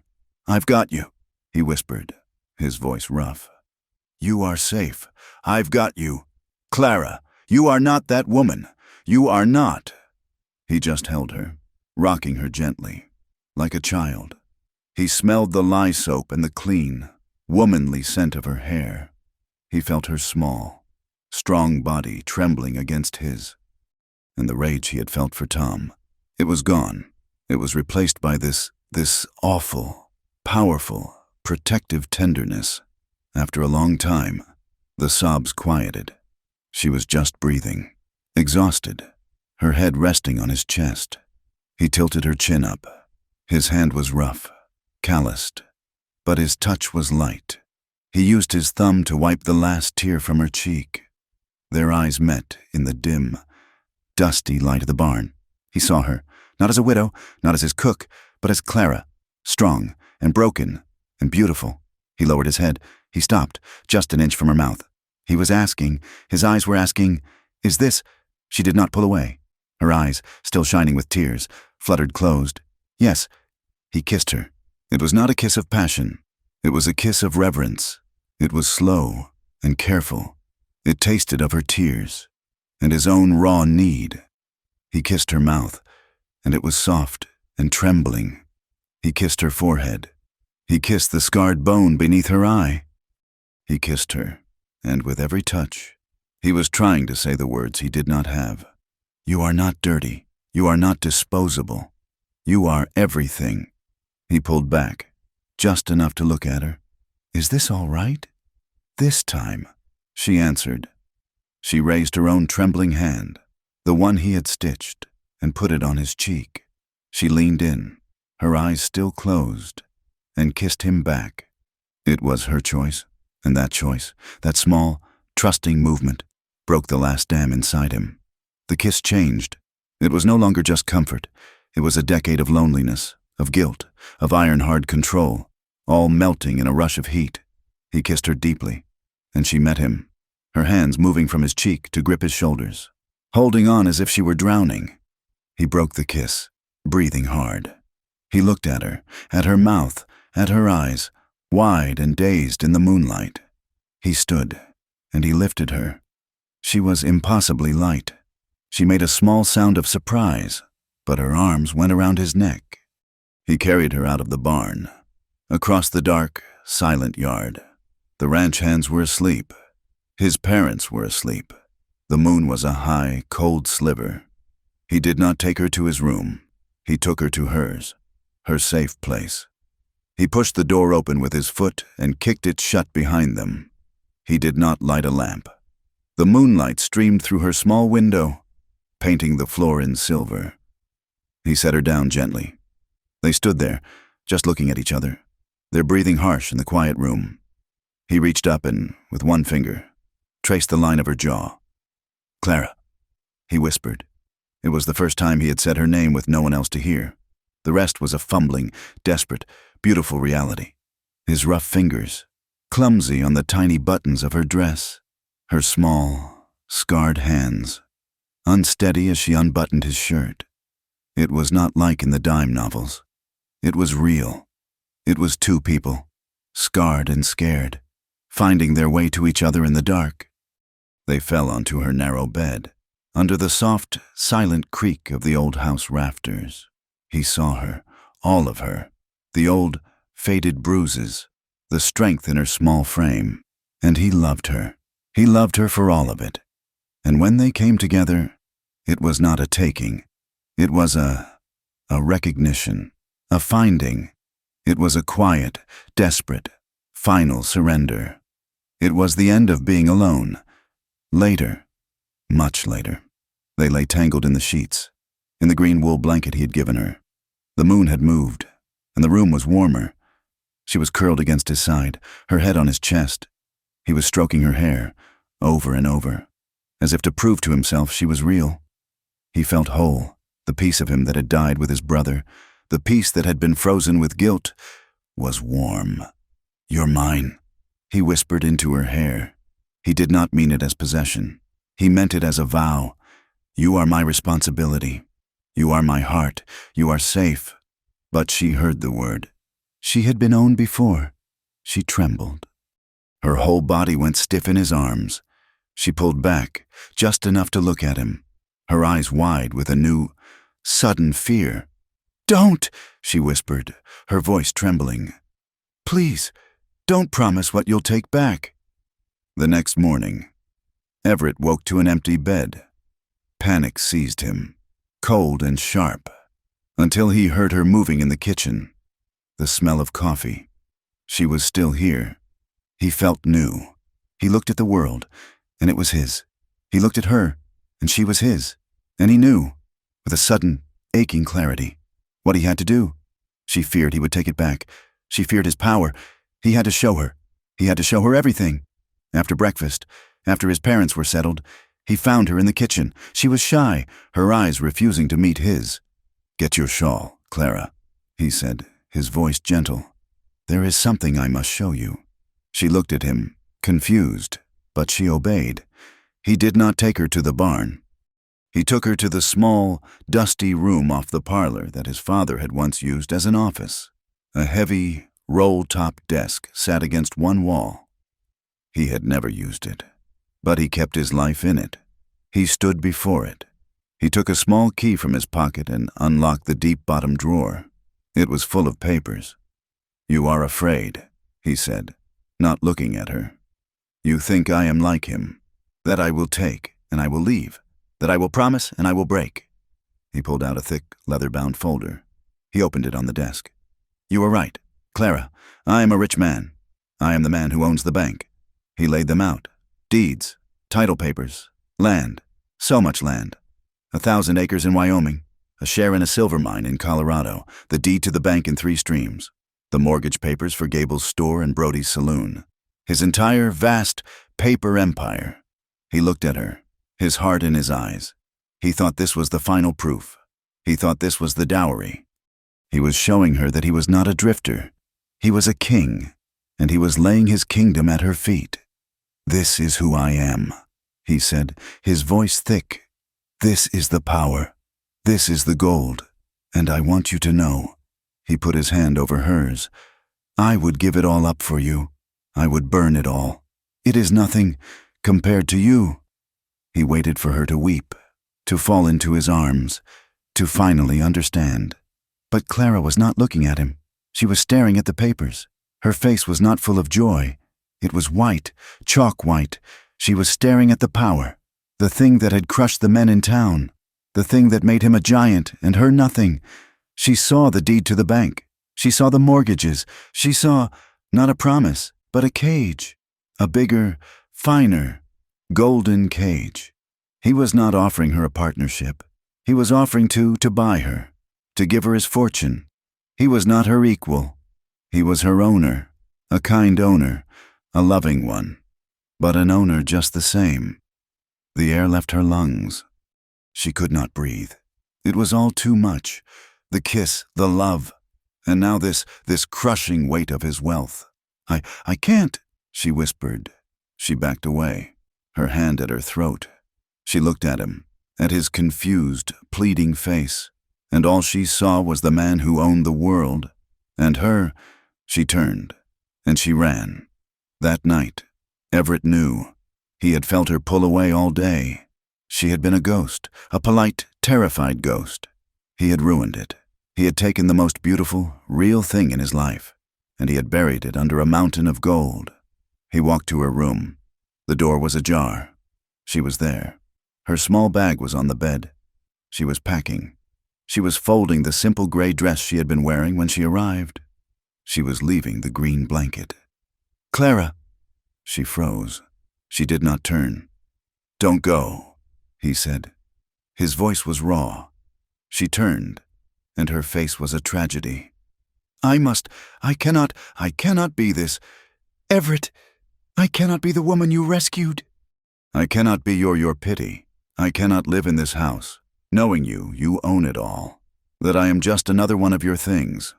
"I do not own you," he yelled, the words torn from him. How can you say that? After last night, I love you." "I know," she whispered, and a tear rolled down her cheek. "And that's what makes it so much worse. I can't accept your love. It feels just like your money. It feels like something you're giving me, like charity. I can't." He finally saw. God, he was a fool. He had been a fool his whole life. He thought his power was his strength. He thought his money was his heart. He had been wrong. He crossed the room. He did not touch her. He just stood in front of her, as broken and desperate as he had been by the fire. "I am a fool," he said. "I am a blind, arrogant fool. I thought showing you those papers was proving I was worthy. I thought it was showing you I was strong." He shook his head, a look of self-disgust on his face. "Clara, look at me." She raised her tear-filled eyes to his. "I do not want to own you." His voice was a raw plea. "God help me, I do not want to save you. I am tired of being the man who saves things. I am tired of being alone." He took a ragged breath. He finally found the words. The only words that mattered. "I want to build with you." She frowned, confused. "What?" "I want to build with you. A fence line, a new barn, a herd, a life. I do not want you standing behind me. I do not want to give you a kingdom." He reached out, not to hold her, but to grip the wooden bedpost, his knuckles white. "I want you to stand beside me. Those deeds, they are just paper. This ranch, this is wood, and it is dirt. It is hard work. And I am not strong enough to do it alone anymore. I don't want to build with you, not give to you, not protect you. Build with you." She stared at him. She saw the truth in his eyes. He was not offering her a crown. He was offering her a hammer. The bag in her hand fell to the floor. The fear, the overwhelming, crushing weight. It eased. It was replaced by a small, terrifying, fragile hope. He was not her savior. He was not her owner. He was just a man asking for her help. She looked at his hand on the bedpost, and then, slowly, she put her own hand over his. The word he had spoken in her small room, build, was not just a word, it was a foundation. The next morning, the air on the ranch was new, the politeness, the awkwardness, the Mr. Kerrigan and Mrs. Dawson. They were gone, burned away by the honesty of the night before. They did not speak of love. They did not speak of the night they had shared. They spoke of work. "The south pasture fence is down," he said over coffee, his voice as practical as the sunrise. "Then we will fix it," she said, passing him the bread. And that is what they did. They rode out together, not on a wagon, but on horseback. He had gentled a small mare for her, and she rode astride, her mended skirt tucked, her hair tied back. She looked small, but she sat the horse with a straight, stubborn back. They worked the fence line all day. He dug the post holes. She set the posts, holding them steady while he tamped the earth. He stretched the wire, his muscles straining, and she, with a pair of his heavy gloves, fastened the staples. They worked in a shared, quiet rhythm. He did not treat her like a woman to be protected. He treated her like a hand, a partner. When the sun was high, she unpacked the bread and jerky she had brought. They sat on the ground, their backs against a new, solid post, and ate. "It is good work," she said, looking at the straight line of the new fence. "It is," he agreed. That evening, when they rode back in, Silas and the other two hands were waiting by the corral. They watched the pair ride in, side by side, covered in the same dirt, tired with the same labor. Everett swung down from his bay. He turned to Clara. He did not offer to lift her down, as a suitor might. He just waited. He called the men over. "Boys," he said, his voice carrying in the cool evening air. Silas and the two younger hands, Amos and Billy, shuffled closer. "From this day on," Everett said, his eyes on his men, "your orders come from me, or they come from Mrs. Dawson. She is the co-manager of this ranch. Her word is my word. Her decisions are my decisions. Is that understood?" Amos and Silas, older men who had seen the world, nodded. They had watched her. They had seen her face down Tom. They had seen her nurse the old folks. They respected the steel in her. "Yes, sir," Silas said, and he tipped his hat. "Ma'am." But Billy, the youngest, a boy barely 20 with a cocky grin, could not help himself. He smirked. It was a quick, knowing little twist of his mouth. He looked from Everett to Clara and back. Co-manager. He thought he knew what that word meant. Clara saw it. The same old story. The same old assumption. She felt the heat rise in her cheeks, but she did not look to Everett. She had asked to stand equal. She would. She walked right up to Billy. He was a head taller than her, but he took a step back. "Billy," she said, her voice quiet, but as cold and clear as creek water. "The kitchen pump handle is loose. The bunkhouse needs lye and new blankets. And the north shed roof, the one you fixed last week, is still leaking. I want the handle tightened, the supplies fetched, and the roof patched properly. Before you eat. Is that understood?" The smirk vanished. He was being given orders. Hard ones. "But, ma'am," he stammered. "Supper. You will eat when the work is done," she said. She did not raise her voice. She did not have to. Billy looked to Everett for help. Everett just leaned against his horse, his arms crossed, an almost invisible smile on his face. He said nothing. "Yes, ma'am," Billy muttered, his face red. He turned and trudged toward the pump. Clara turned to Silas.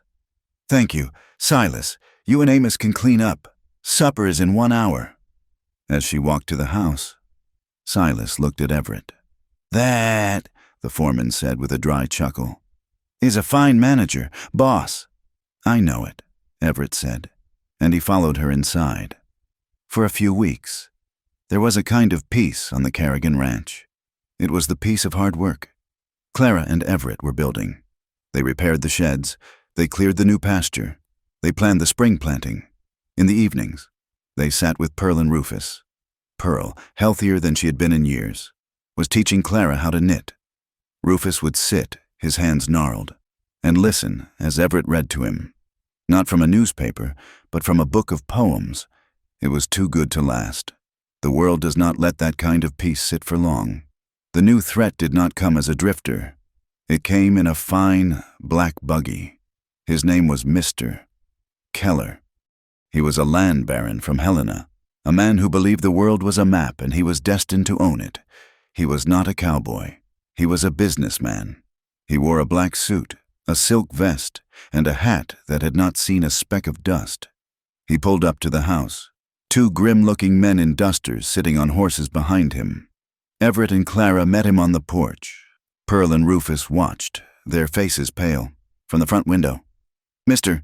Kerrigan," Keller said, smiling, though it never touched his cold blue eyes. "A pleasure. I have heard you returned. I am Horace Keller.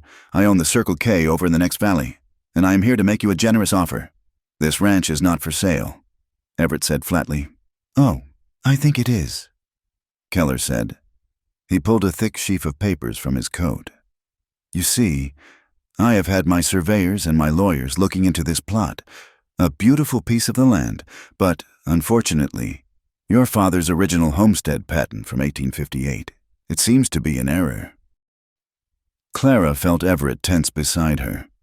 "According to the new federal survey," Keller continued, tapping the paper, "your father's claim is based on landmarks that, legally, do not exist.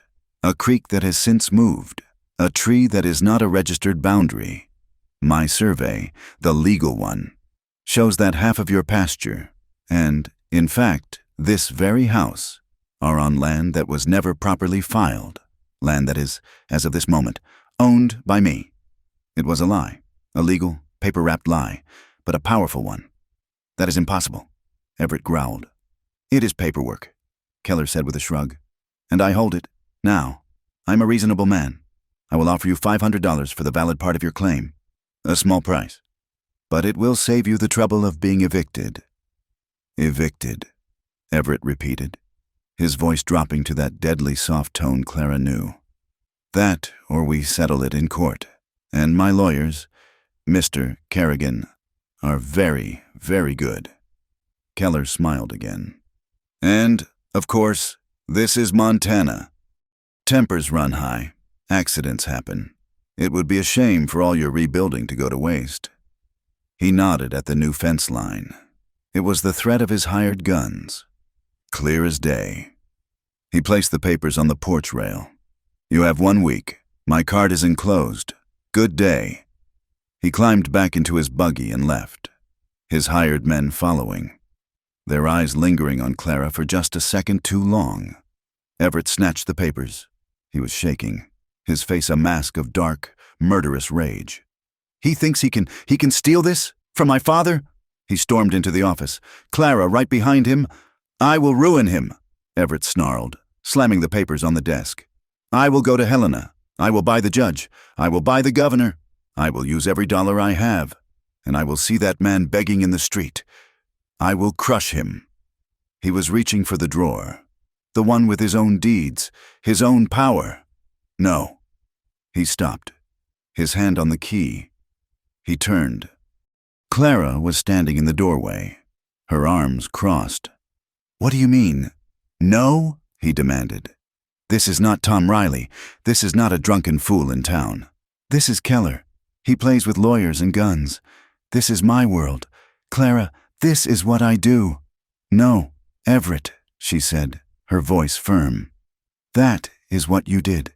You are fighting him his way, with money, with power, with threats. It is just two bulls pushing each other. That is not how we win." "How then?" he yelled, exasperated. "With truth? He just waved a stack of lies in our faces." "Yes," she said. "With truth. His papers are lies. But the truth is sitting in the next room." He stared at her, not understanding. "This is not your ranch, Everett," she said softly, walking toward him. "You left it. This ranch belongs to Pearl and Rufus. It is their history. It is their home. Keller's paper is from 1884. Their story is from 1858. Let them tell it."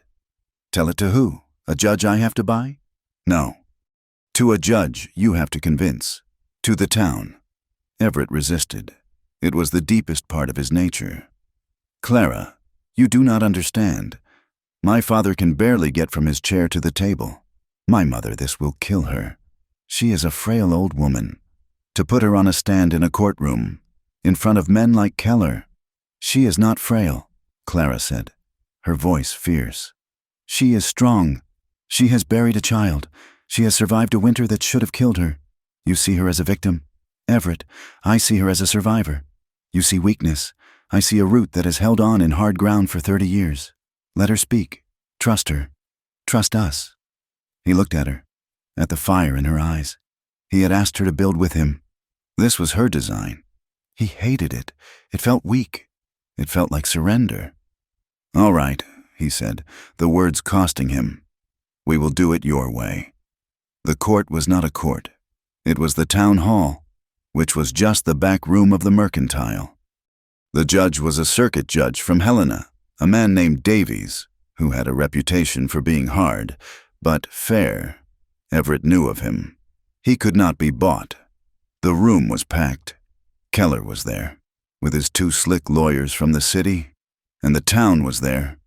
Gable, the Mercantile owner, and Brody, the saloon keep, were there, their faces bitter, watching Everett, clearly hoping to see him fall. But other small ranchers were there too, men who had been pushed by Keller's surveys before, their faces grim, watching with a desperate hope. Keller's lawyer spoke first. He was smooth. He had maps. He had charts. He had official-looking papers with wax seals. He spoke for an hour about surveying inaccuracies, and federal mandates, and legal claims. It sounded final. It sounded like law. When he finished, Judge Davies looked at Everett. "Mr. Kerrigan, your response?" Everett stood. "I am not a lawyer, Your Honor, and I am not a surveyor. But the claim, Mr. Keller speaks of it is not just paper. It is a home. I call Mrs. Pearl Kerrigan." A murmur went through the room. Pearl, The old woman? Clara stood and walked to the back, where she and Pearl and Rufus had been waiting. She had helped Pearl into her wedding dress. It was an old, faded blue silk, but it was the finest thing she owned. Clara walked with her, arm in arm, as Pearl shuffled slowly to the front, her hands shaking so badly she could barely hold her shawl. Clara helped her into the chair. Keller's lawyer smiled, a cruel, pitying look. "Mrs. Kerrigan, a pleasure. Can you read this map?" He held up his fancy chart. Pearl squinted. "No, sir," she whispered. Her voice was a dry leaf. "Do you understand the Federal Survey Act of 1862? "No, sir, I do not." "Then I do not see what you can—" "Sir," Pearl interrupted. Her voice was still quiet, but it had a new edge. The lawyer stopped, surprised. Clara stood just behind her, her hand resting on the back of Pearl's chair. A small, steady point of contact. "I cannot read your map," Pearl said, looking not at the lawyer, but at the judge. "I never had much schooling, but I can read the land. I have been reading it for 30 years. She took a shaky breath. "We came here in 1858. My husband, Rufus, and I. There was no town. There was no survey. There was just grass, and a creek, and a hill, and we built our home. We built it with our hands." Keller's lawyer looked bored. "Your Honor, this is touching, but it is not. My first son, Everett," Pearl said, her voice rising, "was born in the kitchen of that house. The kitchen your map says belongs to Mr. Keller." The room went very quiet. Gable and Brody were no longer smirking. "That cottonwood tree," Pearl continued, her gaze finding Keller. "The one your map calls a survey marker. My husband planted that tree. He planted it from a sapling. He planted it the day our second son, Daniel, was born. It was his birth tree." Everett flinched. He had not heard this story. Pearl was shaking now, not from weakness, but from a deep, old anger. And when Daniel died, when he was 10, my husband buried him under that tree. That is not a survey marker. Mr. Keller, that is my son's grave. And you have put a line through it. You say you own it." A woman in the back of the room let out a small sob. "You cannot have it," Pearl said. She was not whispering anymore. She gripped the arms of the chair. "You can come with your papers. You can come with your lawyers, but you cannot have my son's grave. You cannot have my home. This land is not paper. This land is our life." She finished. She was trembling, exhausted. Clara gently put a hand on her shoulder. Judge Davies was silent for a full minute. He stared at his desk. He looked at Keller's maps. He looked at the hard, righteous face of the old woman. "Mr. Keller," the judge said, his voice flat, "your claim is based on a new survey. Mrs. Kerrigan's is based on homestead, on history, on life, and on death. In this territory, the law is still finding its way, but the truth is plain." He banged his gavel. "This court finds that the original homestead patent of Rufus Kerrigan, as marked by its natural, historical, and personal landmarks, is valid and binding. Keller's claim is dismissed." The room exploded. The small ranchers were cheering. Everett sat stunned. He had won. He had won without a dollar, without a threat. He looked at Clara. She was smiling, tears running down her face as she hugged Pearl. He had won. Her way. The celebration was quiet, but deep. They returned to the ranch as heroes. That night, for the first time, Everett, Clara, Pearl, and Rufus sat in the main dining room, and Clara served the fine plates. They were a family. The victory lasted until 3 a.m. "Fire!" The yell came from the bunkhouse. Everett was out of bed in an instant, pulling on his pants, grabbing his rifle. Clara was right behind him. They burst out of the house. The night sky was a terrible, sick orange. The barn, their new, half-rebuilt barn, it was a pillar of flame. The hay they had stacked, the new wood, it was an inferno.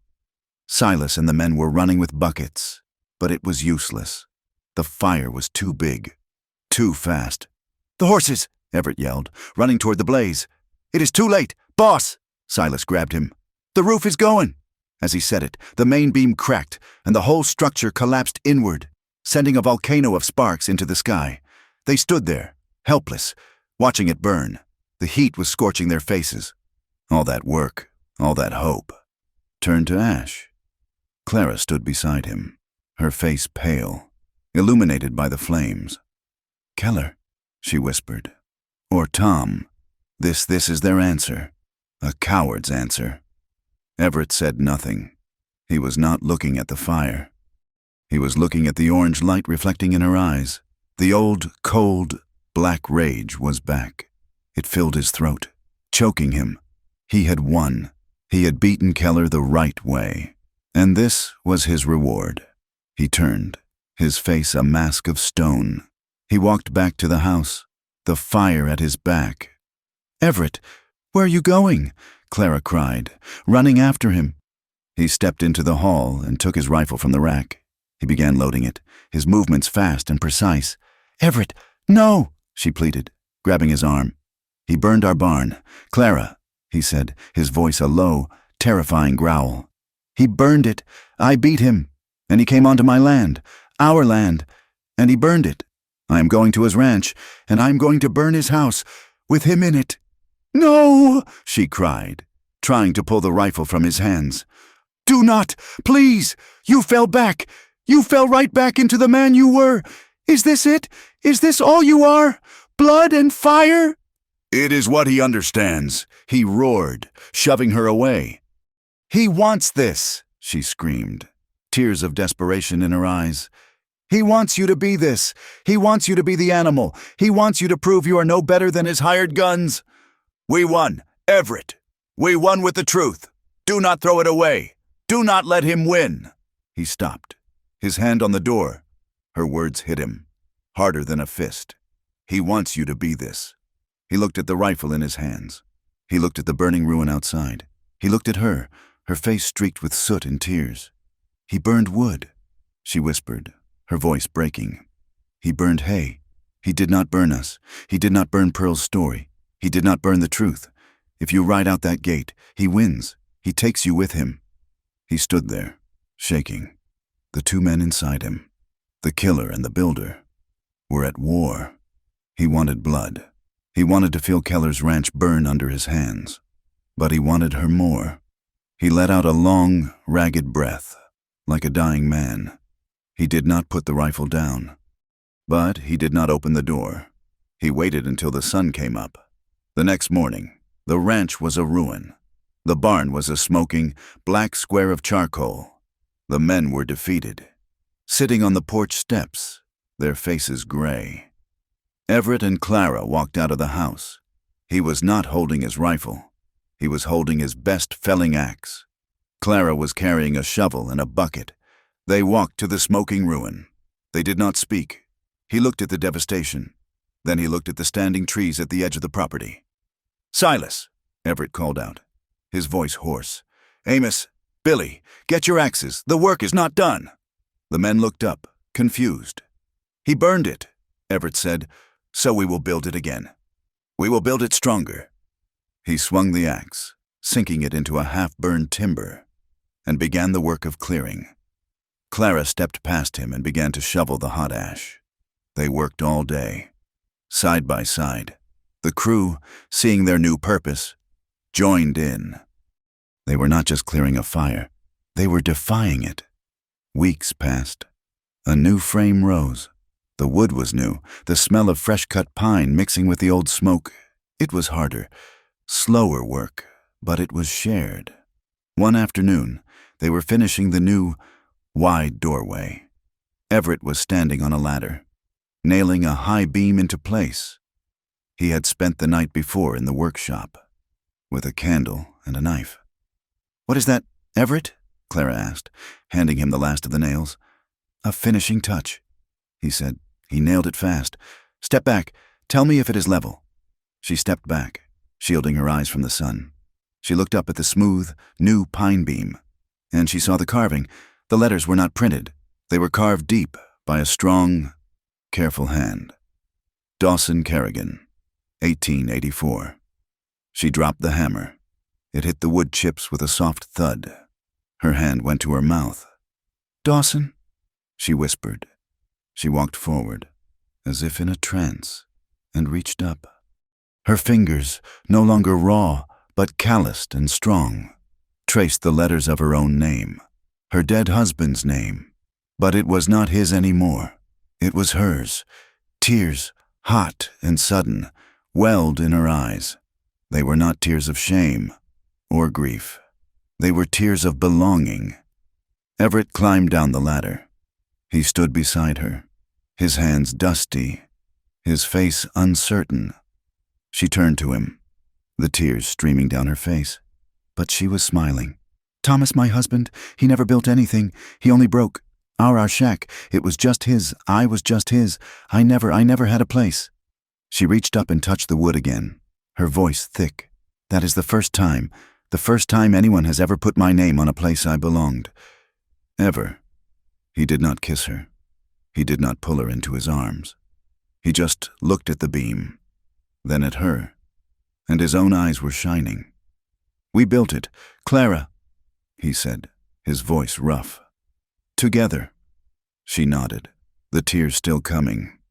And for the first time, in the bright, hopeful light of the Montana sun, she leaned her head against his shoulder. He did not hesitate. He put his arm around her, holding her fast, and they stood there, two small figures against the big, new barn, looking at the home they had made. The name on the barn was a promise, and the months that followed were the keeping of it. Summer bled into a golden blue autumn, and the ranch, once a place of death and secrets, became a place of relentless, hopeful work. Clara was no longer a shadow. She was the light. She had become the true heart of the Kerrigan Ranch, and the name Dawson on that beam was a daily reminder of her place. She was no longer just the cook. She was the glue. The men, Silas, Amos, and even young Billy, came to her for everything. It was, "Ma'am, the bay has a split hoof," or, "Ma'am, we're low on feed for the chickens." And she, in turn, was the one who rode out to the high pasture with them, her eyes as keen as any man's for a sick calf or a break in the fence. She took over the books. She sat at the desk where Everett had once shown her his terrifying power, and she used it to make the ranch run. When a trader from Three Streams tried to sell her flour that was a quarter full of weevils, he learned a lesson. He had expected the dirty widow. He met Clara Kerrigan. "Mr. Gable," she said, her voice quiet, but her hand firm as she sifted the flour onto his counter, letting the black specks spill out. "You rode 30 miles to try and cheat us. You will take this back. You will bring me fresh, triple-sifted flour, and you will give us a 10% discount. For your time. And for mine." He had blustered. He had looked to Everett, who was leaning against the doorframe, silent. Everett just shrugged. Gable gave her the discount. She spent her evenings with Pearl and Rufus. Pearl's hands, gnarled with arthritis, could no longer write, so Clara became her hands. She would sit at the kitchen table, her head bent, penning letters to Pearl's sister in St. Louis, letters full of the small, sweet details of a life reclaimed. She wrote of the new barn, of the color of the sky, and, most of all, she wrote about our Clara. Her garden, once a patch of frozen potatoes, was now her pride. It was neat and full, and the root cellar was stocked for the winter. It was more than food. It was proof. It was roots in the ground. Everett watched it all. He worked beside her, his own quiet, solid presence a constant. He had given up his restless need to conquer. He had found, in this one small valley, in this one small woman, a world he had not known he was looking for. He still owned his bank. He still had his land, but he no longer trusted it. He trusted this, the feel of a hammer in his hand, the sight of her walking from the henhouse, her apron full of eggs, the sound of her voice, steady and clear, giving orders to his men. He found himself thinking, not of cattle markets, but of the future, of their future. One night, the work was done. It was late October, and the air was so clear and cold it hurt to breathe. The sky was a spill of diamonds, so close it felt like you could reach up and tear off a handful. They were on the porch, wrapped in blankets, Pearl and Rufus long since asleep. He had been silent for an hour, just watching the stars. She was used to his silences. They were comfortable. "Clara," he said. His voice was rough. She turned to him. "Yes, Everett." He was not a man for speeches. He was not a man who knew how to be gentle with words. He just unclenched his fist. In his calloused, scarred palm was nothing. He was just showing her his empty hand. "I think," he said, his voice lower, "that we should marry." He did not look at her. He just stared at his own hand, as if he was surprised by the words. I have no ring. I could get one. From Helena. Gold. Whatever you wanted." Clara looked at him, at his strong, hard profile against the starlight. She looked at his empty hand, an offering of work, not wealth. She felt no fear. She felt no sense of being trapped. She just felt right. She smiled, a small, soft smile that he almost missed. She reached out and put her hand, the one he had stitched, into his fingers closed around it, warm and strong. "I do not want a ring, Everett," she said softly. "I told you, I cannot be bought, and I do not need a piece of gold to prove I am yours." He looked at her, his heart in his eyes, a sudden fear that he had misunderstood. She squeezed his hand. "I want a life," she said, her voice clear and sure. "This one, the one we are building, with the dirt and the work and the name on the barn. I do not need a ring. I want the life." He pulled her hand to his mouth and kissed her rough knuckles. "The life, then," he whispered. He leaned in, and his kiss was not the desperate, grieving kiss from the barn. It was a promise. It was slow, and it was sure, and it tasted of the cold night air and a future they would build with their own 2 hands. The peace lasted through the first snow, and then, as it always does in a life lived on the edge, the world turned. It started with Pearl. It was a cough, a small, rattling thing in her chest. Clara heard it in the night and got up, brewing her a hot tea with honey, but the cough did not go away. It settled. It deepened. Within a week, it was pneumonia. The winter clamped down hard, and the house, once again, became a sick room. But this time, it was not a stranger nursing them. It was a daughter. Clara did not sleep. She boiled kettles. She made mustard plasters that she laid on Pearl's frail chest.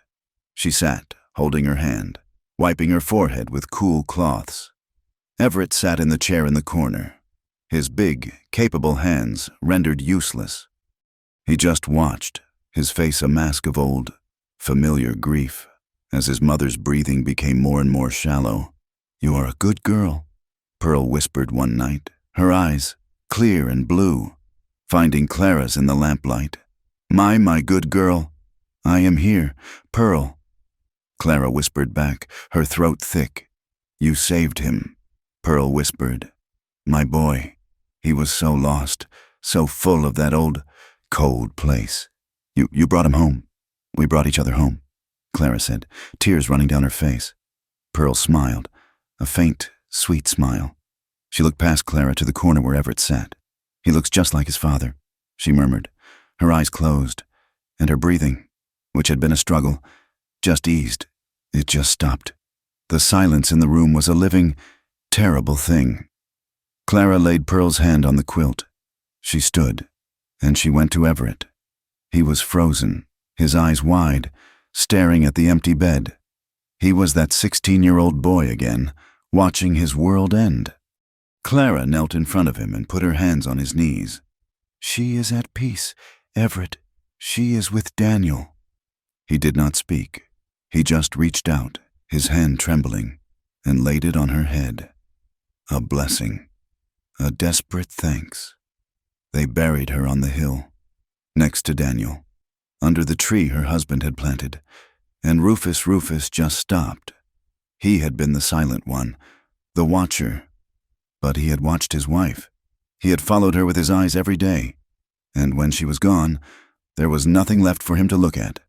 He did not get sick. He did not cough. He just turned his face to the wall. Clara tried. She brought him broth. She read to him. She sat by his bed, but he would not eat. He would not speak. He was already gone. His heart already in the cold ground on the hill. He lasted 6 days. He died in his sleep, his face as peaceful as his wife's. They had another funeral. They dug another grave, right beside Pearl's. The 4 of them were together now. The father, the mother, and the son, all under the shade of the tree. Clara stood beside Everett as the last shovelful of dirt was laid. Silas and the boys took their hats off, their faces grim. The cold wind whipped at her shawl. She was steady. She had been the rock for all of them. For Pearl, for Rufus, for Everett. She had held the world together while it tore itself apart. They walked back to the house. The silence was deafening. There was no one to read to, no letters to write, no medicine to give. Everett went to the office and closed the door. Silas and the men, in a quiet show of respect, went to the bunkhouse. Clara was alone in the kitchen, the big, warm, beating heart of the house, and it was empty. She looked at Pearl's empty chair by the fire. She looked at Rufus's cup, still sitting on the side table. She sank to the floor. It was not a cry. It was a collapse. The strength that had held her up since the day she walked onto this ranch, the iron rod in her spine, it just dissolved. The grief was not just for Pearl and Rufus. It was for the stillborn child she had never been allowed to hold. It was for the mother she had lost in Ohio. It was for the wasted, broken years of her marriage. It was the grief of a lifetime, a black, crushing weight she had been carrying alone for so long. She put her head on her knees, and the sound that came out of her was not human. It was the sound of a soul that had finally broken. The office door opened. Everett found her there, a small, huddled heap on the floor, shaking apart. He did not speak. He did not offer words of comfort. He knew, as she had known, that words were useless. He did what she had done for his parents. He became her hands. He became her anchor. He lifted her, as he had that night in the barn. He carried her to their room, and he laid her on the bed. He pulled the green wool blanket up over her, and he got in beside her. He did not care that it was the middle of the day. He did not care that he was wearing his boots. He pulled her against his chest, wrapped his arms around her so tight she could not shatter, and he just held on. She cried for 2 days. She wept until she was a raw, empty husk, and he held her. He did not leave. He held her through the long, terrible nights. He held her when she woke up, her eyes swollen shut, her body aching with the pure, physical pain of loss. When her voice was raw and she was too weak to even sob, she would just lie there, trembling, and he would whisper into her hair, over and over, the same 7 words, like a prayer. You are not alone anymore. Clara, you are not alone anymore.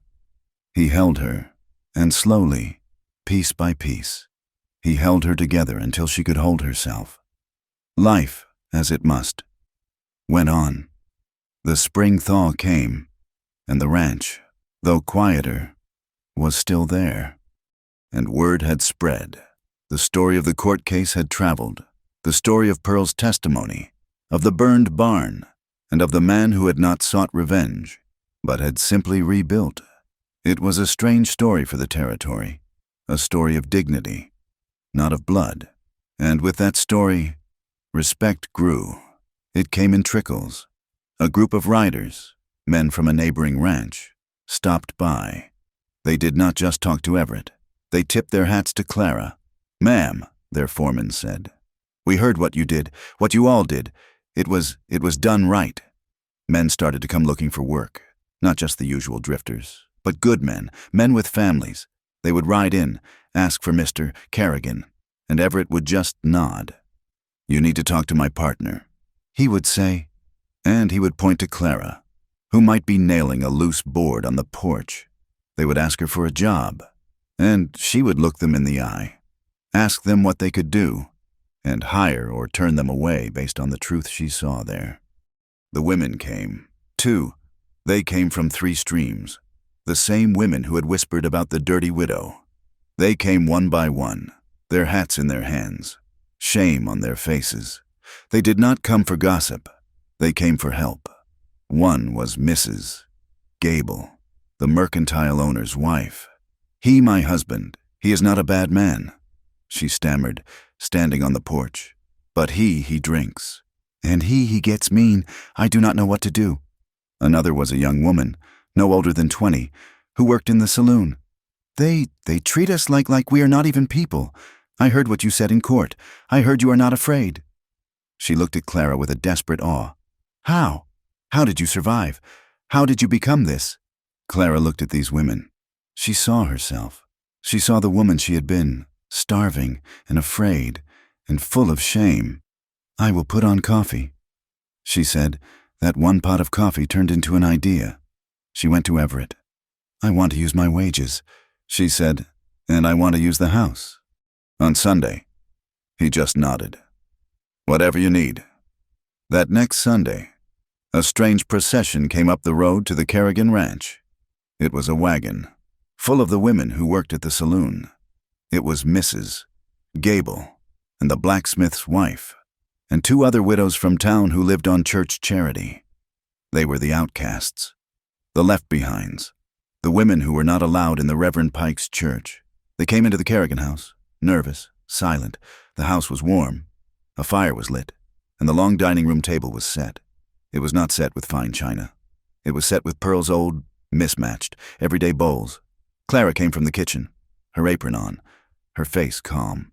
Everett was behind her, and Silas, and Amos, and Billy. They were carrying huge, steaming pots of beef stew.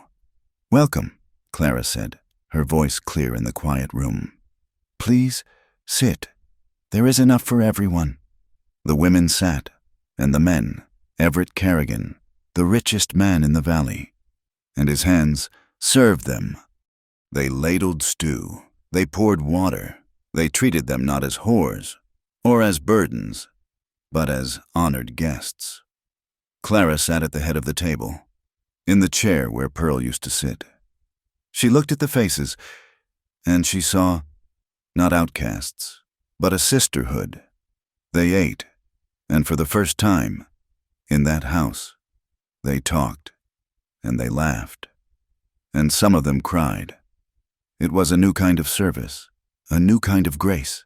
That night, the house was quiet again. The last of the women had gone, taking with them full bellies and a new, fragile kind of hope. Everett and Clara were on the porch. The air was warm, and a summer storm was rolling across the horizon, miles and miles away. It was not a threat. It was a show. Great, silent sheets of lightning ripped the sky, illuminating the clouds, making them look like purple mountains. She was leaning against him, her head on his shoulder, his arm steady and familiar around her. They watched the beautiful, distant power. She was quiet for a long time. "Do you remember," she said, her voice soft, "the first time you found me? You thought I was a thief." "I remember," he said. "I was so afraid. I was so broken. I thought you were saving me." He was quiet, waiting. She shifted, leaning into him. "You did not save me, Everett. No one did. You just did something harder. You saw me, all of me, the hunger, the shame, and you let me stay. You let me work.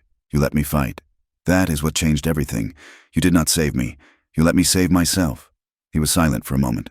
He looked out at the lightning, at the vast, dark land they called home. He kissed the top of her head. "You changed me too, Clara," he said, his voice a low, rough truth. "I was rich before you.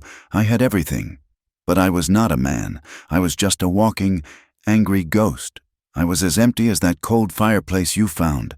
He pulled her closer, his hand covering hers, the one with the scar. "Now," he whispered, "I am whole. Thank you for listening to our story. We would love to hear from you. So please drop a comment and let us know where in the world you are listening from. Be sure to subscribe to the From Wild West channel and share your thoughts on Clara and Everett's journey.